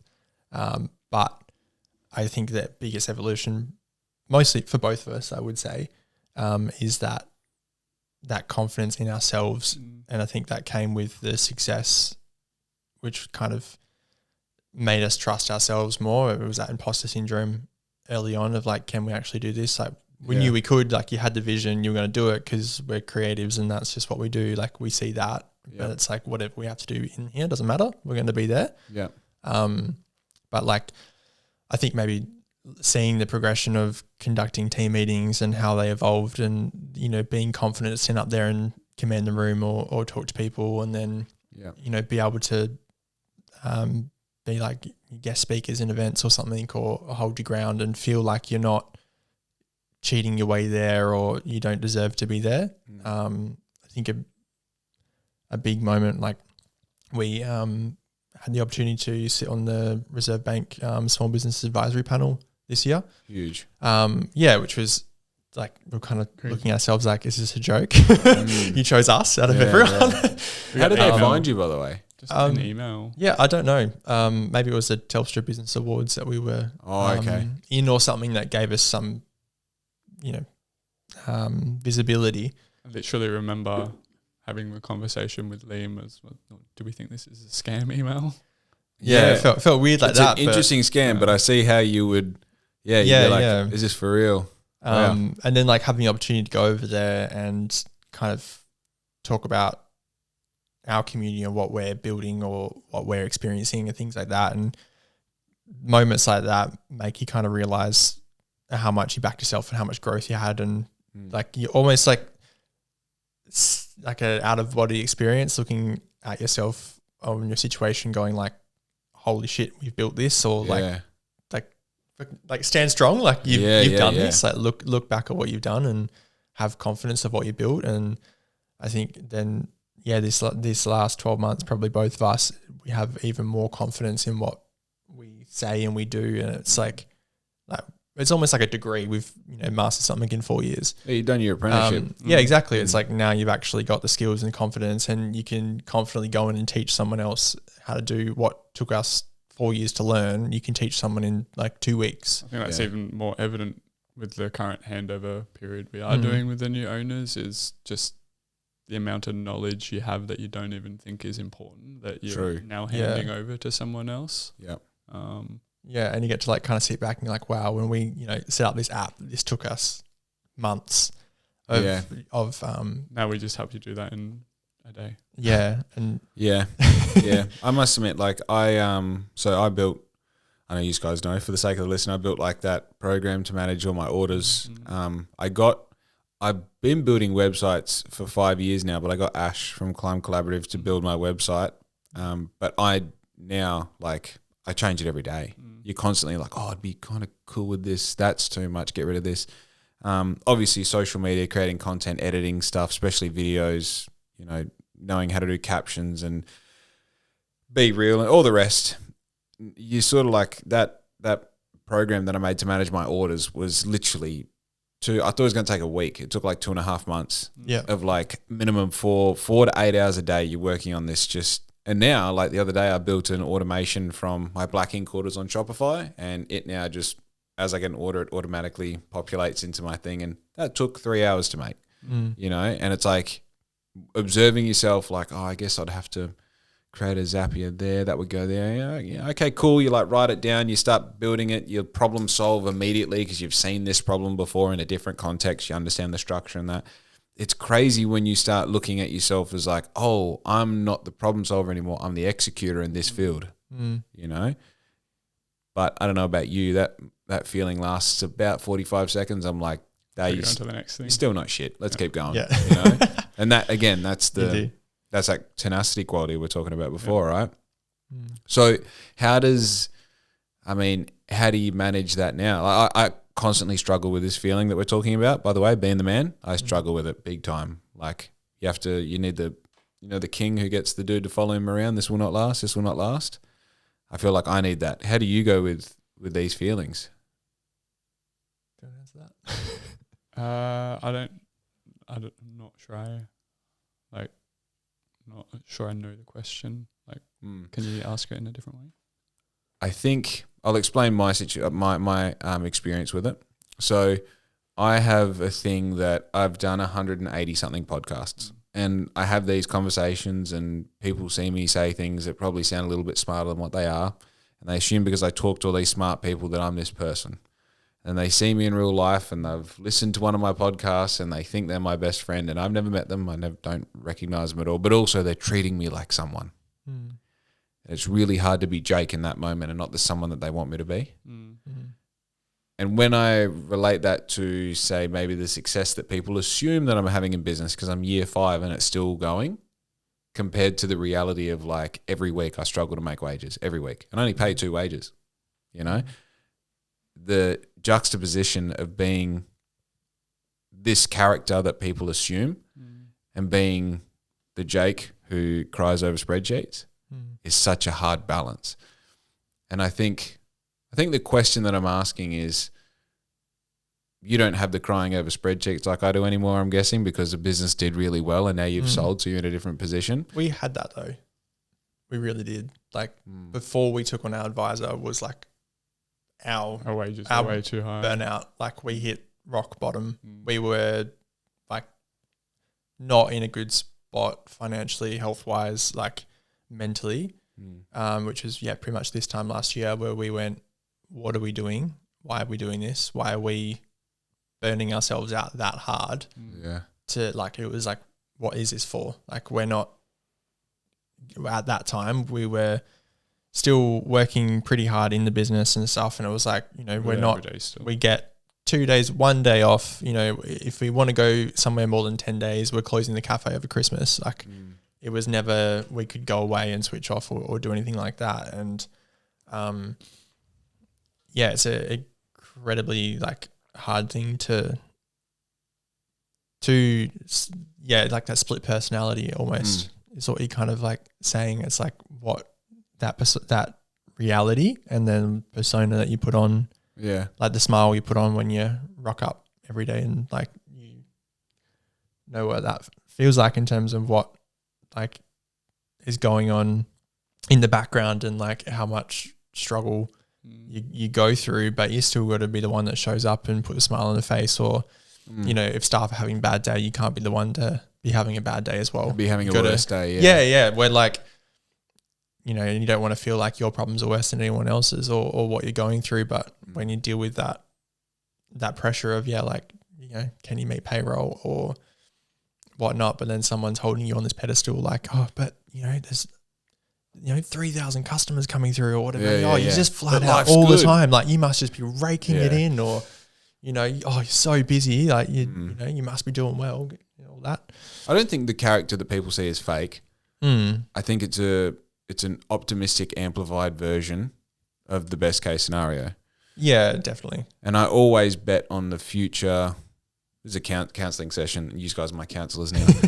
But I think like one thing that my mum's my bookkeeper, and obviously Riz is, very, I'm transparent with what's going on in the business. I'm always telling them to bet on the future earning potential, not on the current status of our financials, because if you keep doing that, you'll just be like, we're year 5 and we don't have any money. Like, why isn't it? It's like, we do, but we're constantly growing and we're constantly reinvesting and we're constantly making the studio better. We're constantly building these things. Like there will come a point where all of these tools stack on top of each other and make a beautiful structure that is the business. The important thing is you're here at year 5 as well. Not many people make it to that period as well. Dude, that's my backbone. That's like even your industry, like half the even big success stories in WA, you look at StreetX and Ollie, it was like 6-year mark where they became a household name. It wasn't year 1, 2, 3, 4. Of course. It was pretty much exactly year 6 for both of them, where they became huge and they, in the main streets. And what really hurts is both of them started at the same time Black Ink did. Fuck. Oh, let me stop you right there. I just wanted to let you know that today's podcast is proudly brought to you by Barloot Coffee Bar. They are located at 62A Beach Road and they are my favourite local coffee shop in town. I go there just about every day and enjoy a brew and sometimes a brekkie wrap.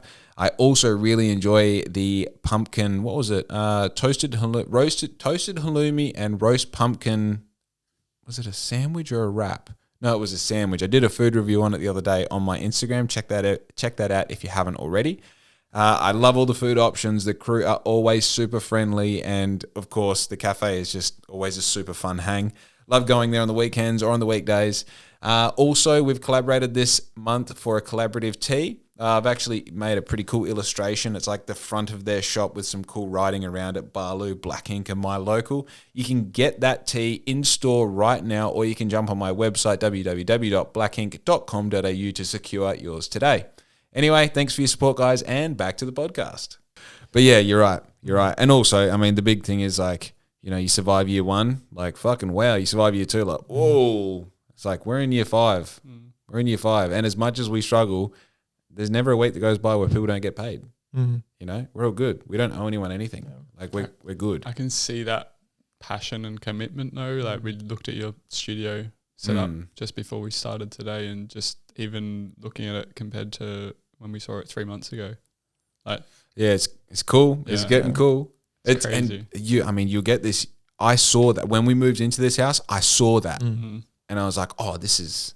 How do you describe that? Yeah. You know, imagine like the floor, and there'll be lighting, there'll be. And then people just look at you blank, like what? Yeah, All I see is 4 brick walls. That's right. Do you think, like you meant you referred to yourselves as creatives and creators?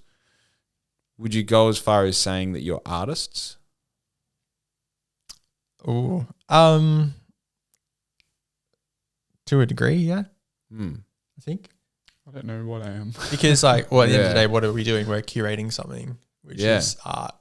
Like it's a product, it's a food, it's something that people buy and something that people can enjoy and appreciate, good or bad. Everyone has a different opinion on it, and that's art, right? 100%. So yeah, you would say that. Same as branding and stuff. It's all choices that we make and things we put together. Yeah. Yeah, I think that's something that we've always A curator. Yeah, curator of systems and processes. Yeah. Beautiful things. Yeah. Yeah, I mean, a good example is like, you know, Conno from Outdoor World. Like, I don't think he would perceive, well, you have to get him on the podcast to ask him as well, but I don't think he would perceive himself as an artist. But I watch how he, like, even the way he structures his sentences, I'm like, you're a fucking... The thought process. Yeah. It's like, it's so interesting. And then, you know, like I like to delve deep into people, and you go like, I can tell by the way that you, the size shirt you decide to wear, the way you do your hair, you know what I mean? The way you walk. Some people have no thought about any of that. They're dressed by their partner. They eat what they're told, you know? And then you've got other people that are, you know, you might call them like type A, or they're controlling or whatever. It's like, no, they're really fucking thoughtful. They look at the options and go, no, I want that one. And even when that stops serving me, well, I'm now going to have that one because that one stopped serving me. Like, that's a superpower, you know? And then directed into the arena of business, alongside that tenacity and alongside the, you know, the support network, and alongside hopefully having the finances to do it. That's when you start talking about real success. You know, you talk about something like, oh, fuck, where's this person going to be in 10 years, in 15 years? And then, you know, having Jimmy on last Friday, he talking to a third generation family member in a business, and you're like, whoa, when you get time on your side as well, fuck, dude, these guys are talking about massive projects that, like, they're outside of my imagination's capability at this point, you know? But yeah, it's cool to know someone who's in that position, I guess. Yeah. So outside of drawing bloody pictures in the sand at the beach, what's next? Yeah, I don't know. That's the hardest question, I think, and that's what everyone is asking us. And I think it's so important to us, I think, to actually have time now to sit and not rush. Reflect. Because we have spent 8 years literally just like decision. Next thing. It's like decision fatigue, which I don't know, could be harder than running a business for 4 years, is actually stopping and sitting back and enjoying. Like, we've obviously spent a couple of years planning renovations and stuff for where we are now. So yeah, we kind of want that to take our attention and whatnot, but a little bit of travel as well. Yeah. And then, you know, part of the reason that we did sell was a few health things going on as well. So just taking time to get in tune with that, and to understand what is going on, and see how much stress was playing a part in that. True. As well. True. Yeah, because I mean, stress is really the sort of thing that we pride ourselves in the position that we're in to be able to handle. Yeah, it's like a trophy. Right? Yeah, dude, it is. It is. And then it's crazy. The bigger the business gets, or the bigger the businessman gets, the more they focus on being able to not stress in highly stressful situations. You know, so interesting. It's like the paradox of money. The more you worry about it, the further away it gets. Yeah. And the more you just relax and you check your emails, you're like, oh, there's a new customer and they want to spend $5,000. Cool. You know, like that doesn't affect me as much as being $5,000 under the zero. Yeah, You know? Yeah, such an interesting. But I feel like what you're describing is like a decompression period. Yeah, definitely. Enjoy Bunbury. Yeah, enjoy what we're doing. I think because like we've mentioned, like we've always lived very much the next thing's happening. So like it's really weird because we always think 6 months ahead. So it's kind of weird to like in your brain look at 6 months ahead and see absolutely nothing. True. Like it's the weirdest feeling to sit there and not have, like, your brain's trying to do things and it's trying to think of stuff, but it's just like seeing like just fog. Yeah, just or static something or like something, just static. yeah. Yeah. There's nothing there, and it's learning to be okay with that. And, you know, like we're fortunate enough we don't need to rush back into work or anything like that. Yeah, what's that like? Obviously, well, from what I'm assuming, you've gone from project to project to project and you're always investing forward. Now you've had a payday, right? So you're in the black. What's that feeling? Because it's not just time you've got now. You've actually got like a freedom. Yeah. Yeah.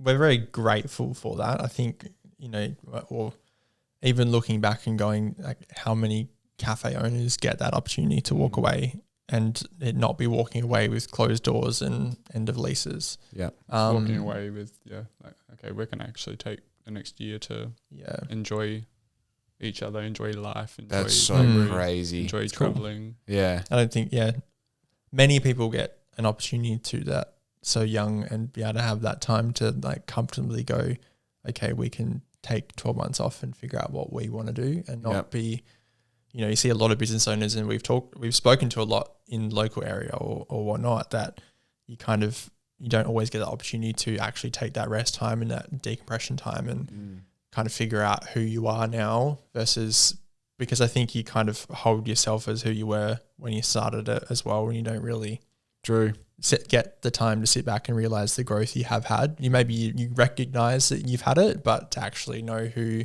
that person is now. Maybe to like internalize it. Yeah. It's actually like learn who you are now in this current, like, be present. Spend time with our dogs, like just across from the beach. So actually get to enjoy a walking. summer. I'm going to be out on the beach tomorrow tanning 26 degrees. Dude, you know your dog's going to be like, what the fuck are you still doing home? Literally. We normally just hang out all day. Now you want to do stuff? Like, it's like our little dash hound doesn't want to walk twice a day. He's like, what is his second walk? It's like 100 meters and I'm done. Tongue hanging out the door like, we've already done this. He gets to the end of the driveway and it just stops. Amazing. Like, what? And then, a little bit of travel towards the end of this year. Got a few appointments like for health things, and then duck back over to Victoria to see my family, which is where I'm from. And kind of like a year of yeses is what I kind of want to treat it like. It's like if someone says, hey, do you want to come here and do this? Just be like, yeah, absolutely. Like, let's do that.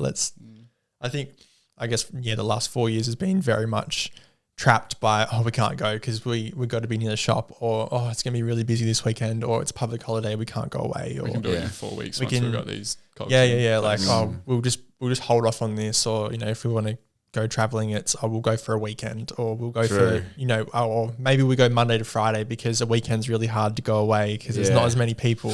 So to like have that full, just be able to release that and go, awesome, what do we want to do? When do we want to go? Yeah. And pulling a trigger on that is, really cool. But weird. As I said right at the start, still a skill. It's going to be something that you're going to have to like adjust to. And it's really weird. It's not just the saying yes to things. I think it's the emotions that you go through. You know, I was talking to Riz the other day. The difference between like we walk Louis 7-8 times a week. You know, going for a walk is nothing. We're not going. Said the word. The fuck do you say? I call it the W now. Yeah, the W. I have to spell it out around it. It's no big deal. You know, you put the harness on and you get the collar and the poo bags and you go and you lock the door and you start talking about whatever. And it's just like, it's a thing, you know. But, you know, cut to the bloke who's got a you know, fill in the generic dog that people have, like a border collie, right? With a tiny backyard. Don't know why they got a border collie, but anyway. And it's Sunday and he fuck it, I'm going to take the dog for a walk. Hasn't done it in 6 weeks. Goes out the door and like has these range of emotions that you're not used to because you don't walk the dog. You like don't know that the dog down the street barks at yours when it goes past. You don't know what to do when someone's walking towards you and their dog maybe is a little bit aggressive. You don't know what to do when the dog stops all of a sudden because it's not used to going for walks, you know? It's like making a normal thing out of an abnormal thing and the emotional sort of like journey that you go on through that. And doing that with seemingly normal life things is the most bizarre experience. You know, like I'm running heaps at the moment. It's like I'm now starting to learn who I am 10Ks into a long run. Yeah. I'm like, oh, hey, buddy, who's this person that hates everything? You know, like, but now, like, you hit around kilometer 6, you're like, oh, I'm going to meet him again soon. You know, he's coming. Then you get there and it's like, I think that, you know, anecdotally as a structure of like situation, like that's sort of what sounds like is on the cards for you next. Hey? Yeah. Yeah. It's just, that learning who you are again. Yeah. Kind of thing. And that conversation change of, like I mentioned earlier, it's like no longer, oh, how's the cafe going? It's like learning how to answer, how are you going or what's going on in your life, or being like okay to share those things and stuff like that. You got the opportunity now to just come up with some bizarre answer, whatever. Yeah, I'm really into puzzles now. Yeah. You know? Literally. Yeah. So I don't know, just being open to any experience that comes this our way. Like, where we've always been that an opportunity finds us a lot of the time. Do you have any interest in helping other business owners? That's something that I wanted to go into. Was like that consulting and that helping others, and I think in a more creative capacity or more design and planning and like conceptual stuff, which will be fun. But I guess part of any sale contract, you can't do that for in a radius for a few years. Which industry specific though. I feel like you've got a lot of foundational. Yeah, which can obviously go across a lot of things, and I think any business boils down to the kind of service at the end of the day, and like no matter what you're doing, it's like that community connection and how you're interacting with your customer, and your service model is, I think, where people really have successful businesses, is because they actually pay attention to that. Yeah. Like you can have a great product and a great venue, but if you don't have good service, you don't have a good business. People crave that connection, and that's something that obviously we built pretty well to be able to hold a following and hold a community around us. It excites me to not know what is next as well. Yeah, for sure. For sure. I totally understand that. Yeah. That's why I think I wouldn't even want to rush into doing that either. Like I don't want that to be the first thing that is comfortable to go to. Yeah. Because it's like that's too comfortable. So that's actually scarier than doing nothing. Yeah, you're just recreating the unknown with nothing. Yeah. And it's like going back to something that we've already done. It's way too comfortable to then go and teach people that straight away. Like I think. And I'm so indecisive as well. As much as I like planning 6 months ahead, if I say I want a chicken palmy for dinner tonight, I'm probably going to change my mind 3 times by the time we get to dinner. And then go back to the chicken palmy. Yeah. I think, the catalyst with how all of this started for me was I realized after a couple years, I was like, man, Riz and I used to be like best friends. You know, we're in a relationship, sure, but we were best friends, you know? And I remember I met her, we swiped right on each other on my second night shift of 4 night shifts. And no, sorry, it was fucking who cares? Anyway, so I took off the next night to go and hang out with her, and hung out with her. And then the next day I was like, I'm going to fucking call in sick. I called in sick. I was like, sick. Called in sick again. And I'm like, 3 shifts in a row I've called in sick just to hang out with this chick. And I'm like, yeah, you like hanging out with her. That's good. You know, and without going too far into it, I come out of a really shitty situation where it didn't really matter who she was or what she offered. I'm not getting in a relationship. I hate everyone. You know, it's all good. I hate everyone. And it was like became really evident that like I really like hanging out with this chick. Don't want a relationship. I just want to keep hanging out with her, you know? And we became best friends. You get these little inside jokes and you have this ongoing conversation and you all the honeymoon period shit, right? You're texting, you're going, you know, you're sending each other stuff. It's flowers, bullshit, right? Fun, romantic. And then you go back to work and you do the thing and then you build this life around work and then each other and you're in a relationship. But you're not like best friends. You're still friends, but you're not best friends. I remember going like, this sucks. You know, like the catalyst of the previous relationship going really wrong was like, I remember her telling me this, like, why isn't it like when we first met each other? And you're like, because it's a fucking honeymoon period, dickhead. That doesn't last. That's why it's called a honeymoon period, you know? And I was like, but there's got to be like a way to test, is it possible to get that back? Like, what if we did hang out with each other all the time, right? And then I was like, at the very least, why don't we see what it's like being adults with nothing to do for an extended period of time? So if we save our money, we get a caravan and we live the cheapest possible life we can, but we don't have to work, what does that look like after a week? What does it look like after a month, and 2 months, and 6 months? And that was the whole plan. And I did it. We saved up 20 grand each. I actually bought a caravan before I had the 4-wheel drive. Bought the 4-wheel drive. So I got to a point where I'm like, cool, we have the car, we have the van, we have the money. We didn't have Lil at that stage. We had each other. We had this, rent's going to run out on this date. We're going to live in the caravan. That's going to be us. And we just don't have what's going to happen in 3 months, what's going to happen in 6 months. We're like, we might travel, we might go somewhere and set up, whatever it looks like. Remember Dad saying like, dude, 20 grand is going to last you fucking 3 weeks. You don't realize how expensive this shit is. And then we had a date booked in. This is when we're leaving in the caravan. And we were just going to drive. We were just going to leave that day. No plan where we're going to end up, right? Anyway, we get to that date. We get to 3 weeks before that date, I think it was. And at this point, we're living in the caravan at Dad's place, getting all the last bits and pieces ready, selling furniture, completely downgrading to just what we had in the caravan and a sea container full of bits and pieces that you just don't get rid of, you know? And then the borders shut down and we couldn't travel. Anyway, so we ended up getting a groundskeeping job at this lady's 5-acre block in Mandurah. And we ended up moving there. And couldn't go anywhere. You couldn't really leave Mandurah. Couldn't even come back down to Bunbury, you know? So we were living this experience where I'm like, we're living for free. We have 20 grand, which if you shop conservatively and only get coffee once a day, you've got like a 6-month runway, right? Well, we had 40 grand because we just had 20 grand as well. And we were adults. And the crazy thing about that, when you're living it, you're like, this is so fucking cool. This is like you're on year 7 camp. You know what I mean? Because there's no responsibility. Your job is to have fun. And just like if you want to sleep in, sleep in. If you want to wake up early, wake up early. If you want to, you know, we had a little plastic boat, like makes it sound a little like poly boat that had a little 5 horsepower engine. So it could fit on the roof. You didn't need a skipper's ticket to operate it. You know, just take it out onto and fish and go crabbing and shit. And never done fishing before, never done crabbing before. And just learnt that, you know. And that experience of just being an adult and having nothing to do and doing it with someone that you love, that is insane. That experience is crazy.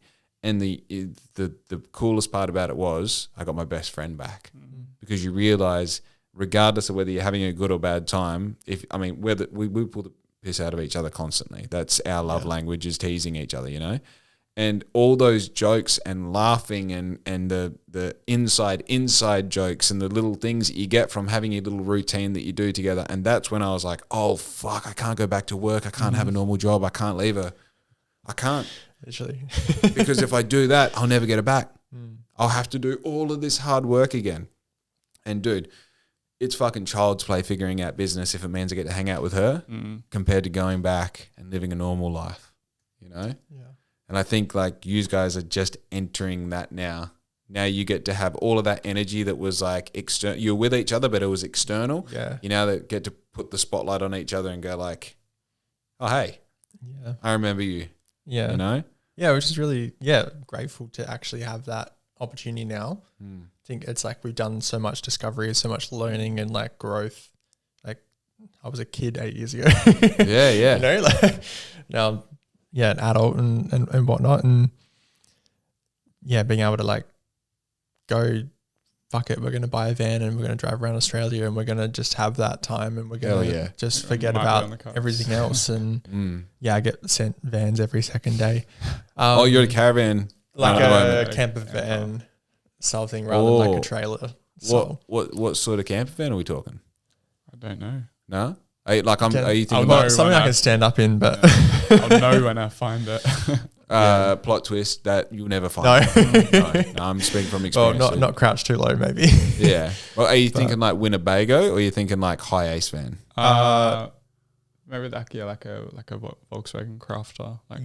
Oh, they're huge. Yeah. Big like van. a tall transit style thing. I think have room for the pups as well. Yeah. But cool. it's just to have that like freedom to do it. Like I think it's learning to have fun again and go and just do things and be stupid and like enjoy. Because I think you, as Bucky kind of say, you're very curated. You're very this is happening. We're doing this. Is we're future goal driven, and we're gonna just like keep achieving these things, and to like stop and be like, okay, we can actually kind of let go a bit and be silly and have fun and be spontaneous, like in a different way. Like we were spontaneous by choosing to do decisions and make decisions quickly, where it's like, no, we can be spontaneous of, call a friend and be like, I'm going to be at your house in an hour's time or whatever, and we're just going to go do something. Like we don't care. We had the freedom to do that on the weekend, and we haven't had that freedom in the last 8 years. So especially weekend, really nice, hey. Yeah, this weekend felt like the first weekend where we actually, didn't go in for a coffee to the cafe or anything, or didn't really talk about it, and just went and enjoyed company of friends that even then it was like, oh, it's so nice to actually like see you and get see you back and enjoy time with you and and all that. Do you think touching back on, you said, who you are 4 years ago versus now is different. Do you think the rate that you changed or were changing accelerated as time went on? That's a really hard question to answer, because you don't realize how much you develop as a person in that 4 year period, and the knowledge you gain. And I think it kicked up a notch the last 12 from months, the last 2 years, like moving into Victoria Street. Yeah. That was like sink or swim. That was like, kind of like, pull your socks up. I mean, we figured out the cafe in 3 weeks, just us two. And I remember you guys telling me you're like, we did the tiling there and we did this and we did that. I'm like, do you have any trades experience, or are you just fucking on the fly here? On the fly, everything's on the fly. I am obsessed with Google. And it's like, when is I going to jip rock this wall? You're like, do it yourself. Just do it. Like, probably. Do you think I can? It's just like, absolutely, why not? Get this, and there's your job done. Yeah. Maybe that's like the weird gay agenda of we think we can just do anything we put our minds to. But is there a correlation between like having to overcome, what are the words? Like having to overcome the social norm and then having to overcome. Probably. It's just like you throw the rule book out, right? You're not like, we're not a man and a woman kind of thing. Like we're not a traditional anything. So it's like, why does that matter? Like, why can't we do it? Like just, True. I guess we're not afraid to do anything, because it's like, well, like we're already breaking the mold. Starting behind. Yeah, that's so interesting. That's so interesting. As I said at the start of the podcast, I think your power comes from the fact that you're both powerful men who have the same goalposts. I also think, and I fucking hate having new ideas on the podcast, because then I like verbalize them, and if they're not good ideas, you're like, I sound fucking stupid. But so I think the beautiful thing about Riz for me is her femininity balances me in a major way, because I would, you know what I mean? I'd fucking eat dirt and run uphill staring at the sun if it meant my business would work. Yeah. But Riz is the one who, like, when I'm crying in front of the spreadsheet, she's like, hey, why don't we eat some food and just sit on the couch and just like take a day off, like I have to have that person to remind me. And she has taught me the skill of Sundays. She's taught me the skill of after 5 p.m. don't talk about work. I don't care if it's important. It's not important at this point. And at the start, I hated it. Yuck. You're a problem. And now when I get that little bird on my shoulder, Riz saying, "Hey, just don't, just stop being so hard." I'm like, "Oh, that's right. Life's okay. Yeah, it's all good. It's not that deep. It's not that deep. It's not that deep." Do you think there is I'm making an assumption here, and correct me if I'm wrong. Obviously, is there a femininity to?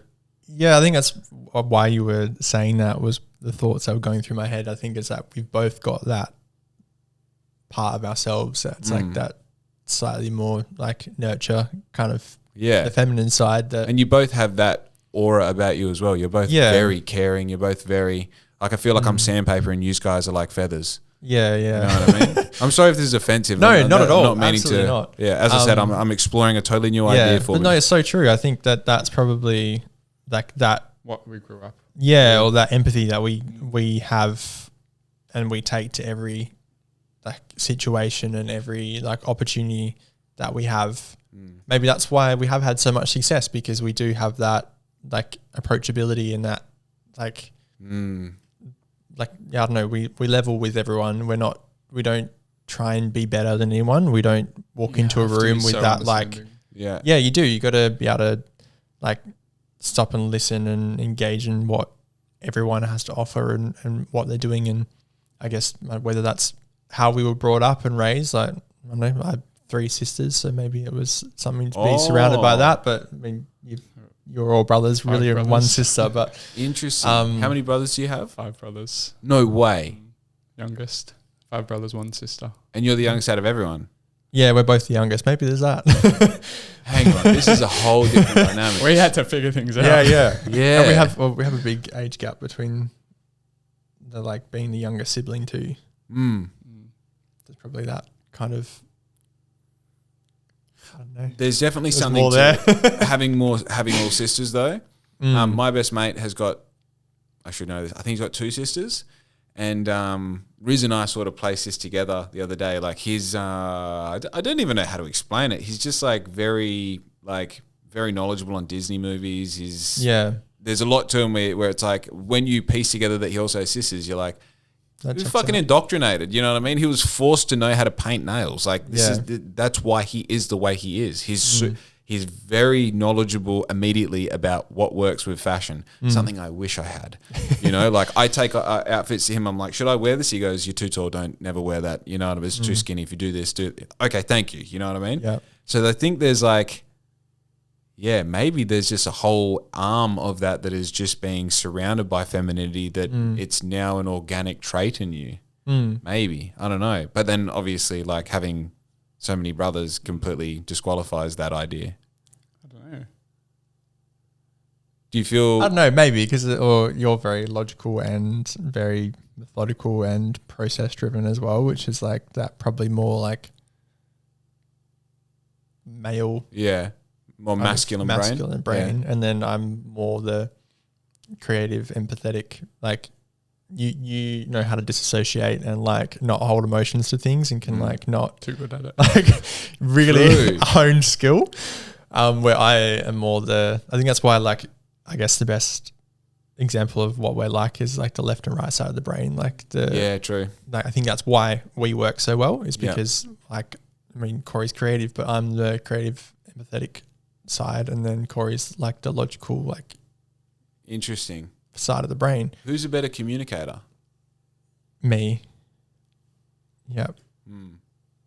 Used to be me. Yeah. Until my brain stopped working properly. Yeah. Not necessarily that. Like you tend to bottle things or like hold things in internally where I'm not afraid to say it, good or bad. Maybe that's just the Taurus in me. I don't know. You're bringing Starsight. Come on. You're bringing a different dimensions to it now. Maybe it's just stubborn. But yeah, maybe that's where it works or where it comes from, like being surrounded by that more feminine energy and that more creative side or, you know, spiritual side, whatever you want to call it. And being open to those experiences and it helps balance each other and the ideas that we have. And, you know, he's like, oh, like, I want to do this, and then I'm like, okay, so how are we going to do this? Yeah. Pull that together and we're like, okay, this is how we're going to do this. Interesting. Yeah, coming from the point of view, like I'm an only child.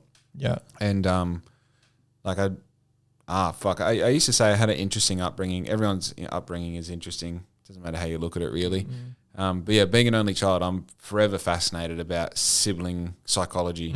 You know, especially like I think the biggest one is the 3-child structure: the first child, the middle child, and the youngest child. Because obviously that sort of expands out. You know, you have the first child where it was the parents' greatest achievement ever. And then once the second one comes along, it's like, we've seen all this shit before. And by the third one, that almost then goes back to the greatest achievement ever because it's the last time I get to have my baby. Right? Yeah. And how those, you know, like how that looks over a lifetime and how you see those kids turn into adolescents, into young adults, into adults. Yeah. It's super fascinating. It is.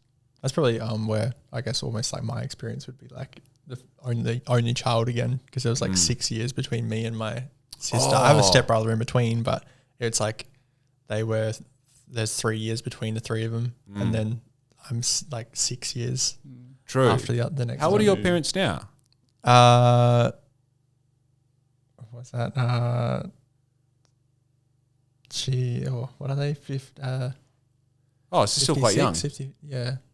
True. Yeah. 56. Yeah. Somewhere like Your checks out. 66 and 67 birth year. And then my brothers were all pretty close. We're like within, there's 3 of us that are within 4 years of each other. Wow. So I guess that goes That's back knowing to you want kids, dude. Yeah. That's crazy. Couldn't do it. That's like one out. Let's go again. Actually, I think Monty Python-esque. I'm learning all this stuff about pregnancy and fertility and stuff, as you can imagine. For the people who don't know, because we're trying to get pregnant. It sounds like a weird thing to say if you don't know we're trying to get pregnant. As you can imagine. It's a podcast thing. But I think that window right after you give birth, your fertility spikes. So it's like, I guess it sort of makes sense. Yeah, interesting. That's the only child thing is I didn't realize how weird I always assumed that people wanted to only have one kid, you know? And like now as a, you know, future parent, I'm like, I want to have as many kids as we can afford to have. Which for some people now is one. But yeah, it's interesting. I thought we were done like half an hour ago, but then it kept on getting more interesting. Hey, do you have any questions for me? I know you probably didn't come here prepared for that, but I find when I ask this question, I get some interesting answers. So, how do you go? I guess, have you had that experience looking back at your growth as such, or like are you struggling with that imposter syndrome of like where you are now? Is it where you wanted to be, or do you feel like you're where you're meant to be sitting? I've surpassed every expectation of myself in the business that I ever had. I just wanted to make something that could feed us, you know? I didn't anticipate living in a house this nice. I didn't anticipate, you know, having 2 vehicles with, I know it's a small thing to achieve, but with custom plates, with 2 businesses that I built from nothing. I didn't anticipate having a group of mentors around me that I liked and they cared about me. And I didn't anticipate having a podcast. I didn't anticipate any of it. And I got to a certain point and I realized that this might not just be something that's going to work. This might be something that I was built for. I think everything led up to the moment of realizing that I'm actually a fucking animal and I'm exactly where I'm meant to be and my timing is perfect and all I have to do is show up every day now, and this is going to turn into something so unrecognizable and unbelievable and literally the perfect case scenario. That's what I came to realize and then accept as my truth, and then being able to put faith behind that then obviously makes it real, right? To answer your question, the past 6 months when I first started thinking I need to make, basically the establishment of the Founders Forum is about the time period, right? When I made that system, I was like, oh, we have enough data, we have enough cash flow, we have enough customers, we have enough stuff to actually do business now. Because up until then, we're flicking marbles in the sand, right? Hoping that we're going to keep winning. Yeah. But then I got to a point where I'm like, oh, I can build systems. I can strategically do content. I can use my podcast to leverage off of my business. I can create Black Ink back into a clothing brand. I can do all these things. And now this is why I asked about the rate of that feeling. Mm-hmm. Now the rate increases so fucking rapidly that I don't recognize myself week to week. Yeah. You know, the problems slightly change, you know what I mean? But like even the fact that I've got burnout, I'm like, oh, you're working hard enough to have burnout? Dude, you made it. You're doing so much more as well because you learn to do those things so much quicker and That's right. respond and You're come up efficient with the answers. big projects. Yeah. So now the things that fill in the gap, like I said before, creating that thing was 2.5 months and then adding on essentially an arm that is a quarter of what it already does took me 3 hours. What the fuck? It's insane. It's insane. And you know, it's the same thing as I told you we got the new dresser and the new bedside tables. You now walk into the bedroom and we're like, this is so much better. And it costs like $1,200, you know? So replace X and Y in that. Where can I spend X to make something so significantly better to get me a result? Y. Yeah. And then you start going, well, you know, just recently it was, I keep on having this same question asked, like, well, what can you guys do? You know, and it's like, we supply and print stuff. Yeah, but what stuff and what print? You know? What do you want? Yeah, what do you want? It's like everything's so vague. I'm like, I need a catalog. So you start putting, you know, like, oh, it's going to be 2 pages. Fuck, it needs to be 4 pages. With it, to do it properly, I need to hit every cat. It needs to be 8 pages. Okay, 8-page catalog. It needs to have this and need to have those. Okay, we need about probably 25, 30 products per page, each with a description, each with a price, with enough variability across each product that it displays that we don't only do high-vis. We don't only do yellow high-vis. We don't only do day-night tape yellow high-vis. So you're like, this is a fucking 50-hour project. It's a 50-hour project, right?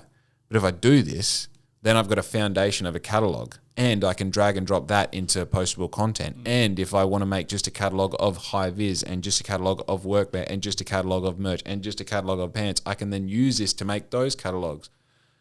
And then you do it.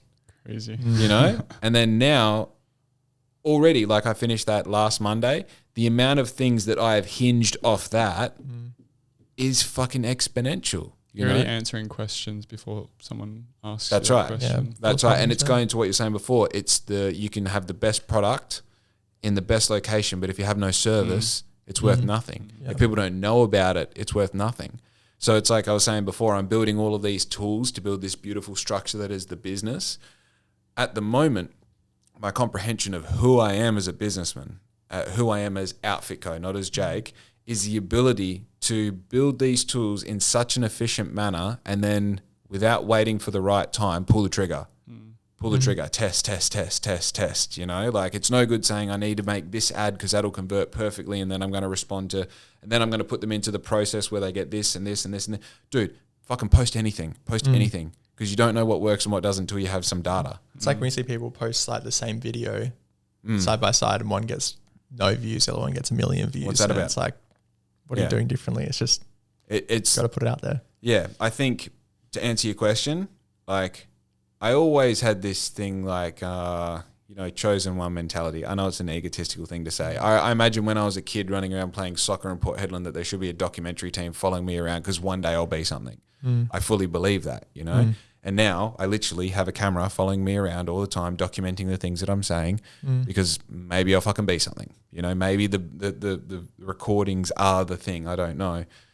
I always had that belief, but it's only just in the past 6 months I'm like, shit, I might be the man. Yeah. I might be the man, you know?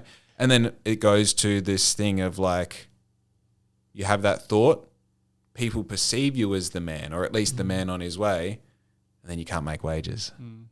It's such a fucking weird feeling, you know? And all you can do is just show up every day. All you can do is solve Monday's problems on Monday. Yeah. You know? That's the hardest part that people can't get past is just showing up. Yeah. Yeah. That's a huge thing. Looking the problem that you don't know how to solve directly in the eyes and being like, I'm here.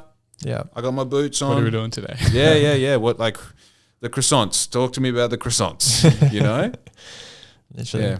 That's, yeah, I know it's a long answer, but yeah, that's sort of where I'm at the moment.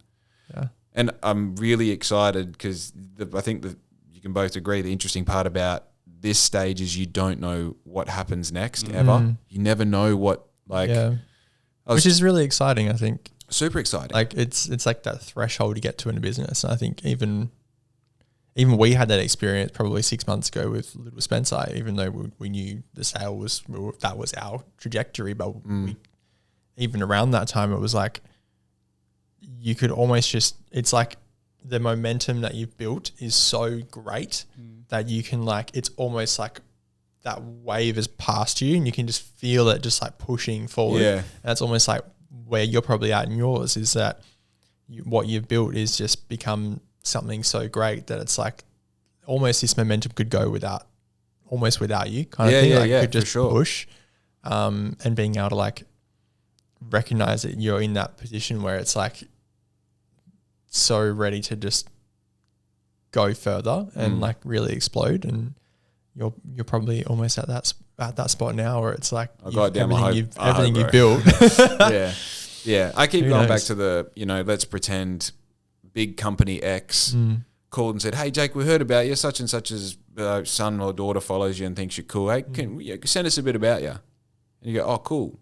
And I send them my email, my catalog, and down the bottom it's got all my social links and that. And they open the catalog, they go, "Fuck," and then they open the Instagram, like, "Geez, we're doing something." And they go on YouTube, like, "Oh my, okay, yeah, trust. Give them a shot." And then they go through the process, and every touch point of the process, they're like, "Does this dude operate out of his house? Like, this is awesome." Like, fuck yeah, all right, here's a month's worth of work.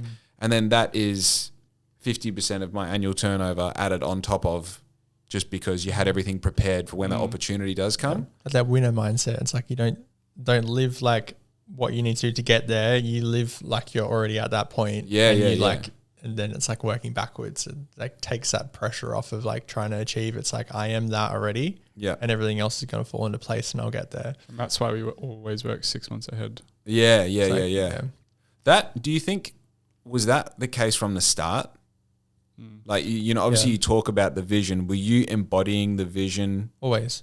Yeah. It was like, then it was like brick and mortar is coming. Like, we want to get out of the van by winter. Yeah. It was like, we're going to be in a shop at winter. We don't have to worry about, restricted trade. Don't want to slow the business down.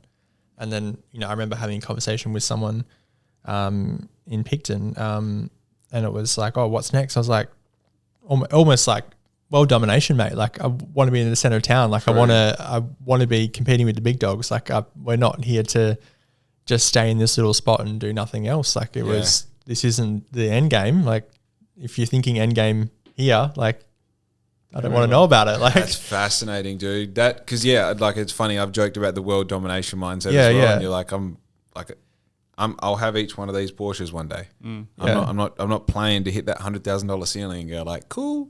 Yeah, living like I want everything. I want everything. And you know what's interesting about that? I think you wonder, how does Elon Musk get to $500 billion and still want more? Yeah. It's like, because we're only got to 500 billion and then stopped. Yeah, that can't be the ceiling. Yeah, what the fuck? There's more money out there. There's the rest of the money, and there's Jeff Bezos who reckons he's got a bigger dick than me. Fuck that guy. Yeah. So it's like I do understand you sort of get to that point and the driver's like, what else? What more? Well, what happens if we move this decimal point? Does it change? It does. It makes more money. Let's do it. Fascinating. Addictive. Anyway, let's go on continuing our lives. Yeah. Thank you very much for coming on the podcast. Thank you. I hope we've answered all the questions of the people that are still going to ask you all those questions in the future. Yeah. And I think there's nothing that we would have not covered. I think so. And everything. I mean, we didn't get into much about the new owners. What's the vibe with the new owners? I'm really excited for their future and their direction. I think the pivotal moment for me was when they walked into the space for the first time after handover and were overcome with emotion because of how proud they were to take on something like that. Wow. For me, I was like, I'm glad you brought it up because it's something that I really wanted to say. Like, it was so special to see someone kind of like, when you do that massive exhale and just like wow, sitting back. That felt so right. I think that's why it's made it so much easier to let go. Yeah. Because you just knew that they were like so ready for that and so excited for the journey. Like, it wasn't just another business. It's not just like, oh, I just wanted a cafe, like, because it's fun. It was someone who was like, we want this and we see a future for this. Yeah. They had been following us and they saw the opportunity come up and they just Jumped on it straight away. Really? Yeah. So it it was wasn't like just a business they were buying. It was the community essentially, the community that we built and the systems. And they had the skills in the background and how we've seen them kind of find their feet already in the first few weeks, and how they're, going with a really awesome like collaborative approach with the team and getting probably them more involved than what we did in some aspects, has been really like good to see. Cool for us to see, and like made us super proud and like a little bit emotional seeing like how excited everyone else was for the future. True. And because you sort of think, I'm like, fuck, I don't want my staff to feel like I'm dogging them by leaving. Yeah. Like obviously everyone, you have your kind of training wheels bit. It's the whole point of a handover, and like there's so much to take in and learn, but just they've got 4 weeks to learn what we learned in 4 years. Right. Yeah, so true. it's a big task. But to see how they're already they're like friendly, happy people, and they're just super generous, and they're super enthusiastic about what is next for this space, and they really want it to do well. And of course, you're not going to buy a business and want it to hope it fails, fall over. The foundation is there. The numbers that it was turning over, like, is for there them to be able to walk in and continue what is there. Yeah, it's all there. Yeah, and you obviously get like community that will, like, people don't like change sometimes, and they get scared of that, and they don't know whether they want to go back in and whatnot. But the beauty of what we built is that it's the staff who are there every day. It's them that you're coming for. It's them you're enjoying the experience for, and we were just the puppeteers at the top. And that's why we focused so much on in the last 12 months was stepping away. So it wasn't Corey and Liam. Yeah, it was little Spencer. Which, as it'd be naive to say that it's not. We didn't also build ourselves as part of the brand, but I think it's important to make sure that you do have that separation, because what are you selling if it's just you? Yeah. There's definitely a feeling of like, and I haven't identified this until selling a coffee business of my own, on a smaller scale, which was essentially like, I don't want to sound offensive to the person who bought it, but you're buying it on fucking hopes that you're as cool as me. Yeah. The business I sold was for $5 at a time. You could hang out with me and here's a complimentary cup of coffee. Yeah. That's what I sold, because everyone else was a middle-aged woman with a coffee van, and I was a 20-something-year-old who spoke to you the way your kids spoke to you, you know? And I know that I learnt, especially in the final months of that coffee van, that people were paying to keep me alive. They weren't paying for coffee. The coffee was horrible. The coffee was bad. It's like I knew that at the time. And then, people coming up and telling me or running into me outside of the coffee van when the new owner was there, they're like, oh, we got rid of the coffee van the week you left. It's like, ooh. Which is such a shame that does happen. That does happen, and that mentality, I think, because like everyone should be given an equal opportunity to. Yeah, we're humans. We're tribal. Yeah, exactly. Like tribal for sure. Yeah, they're doing it.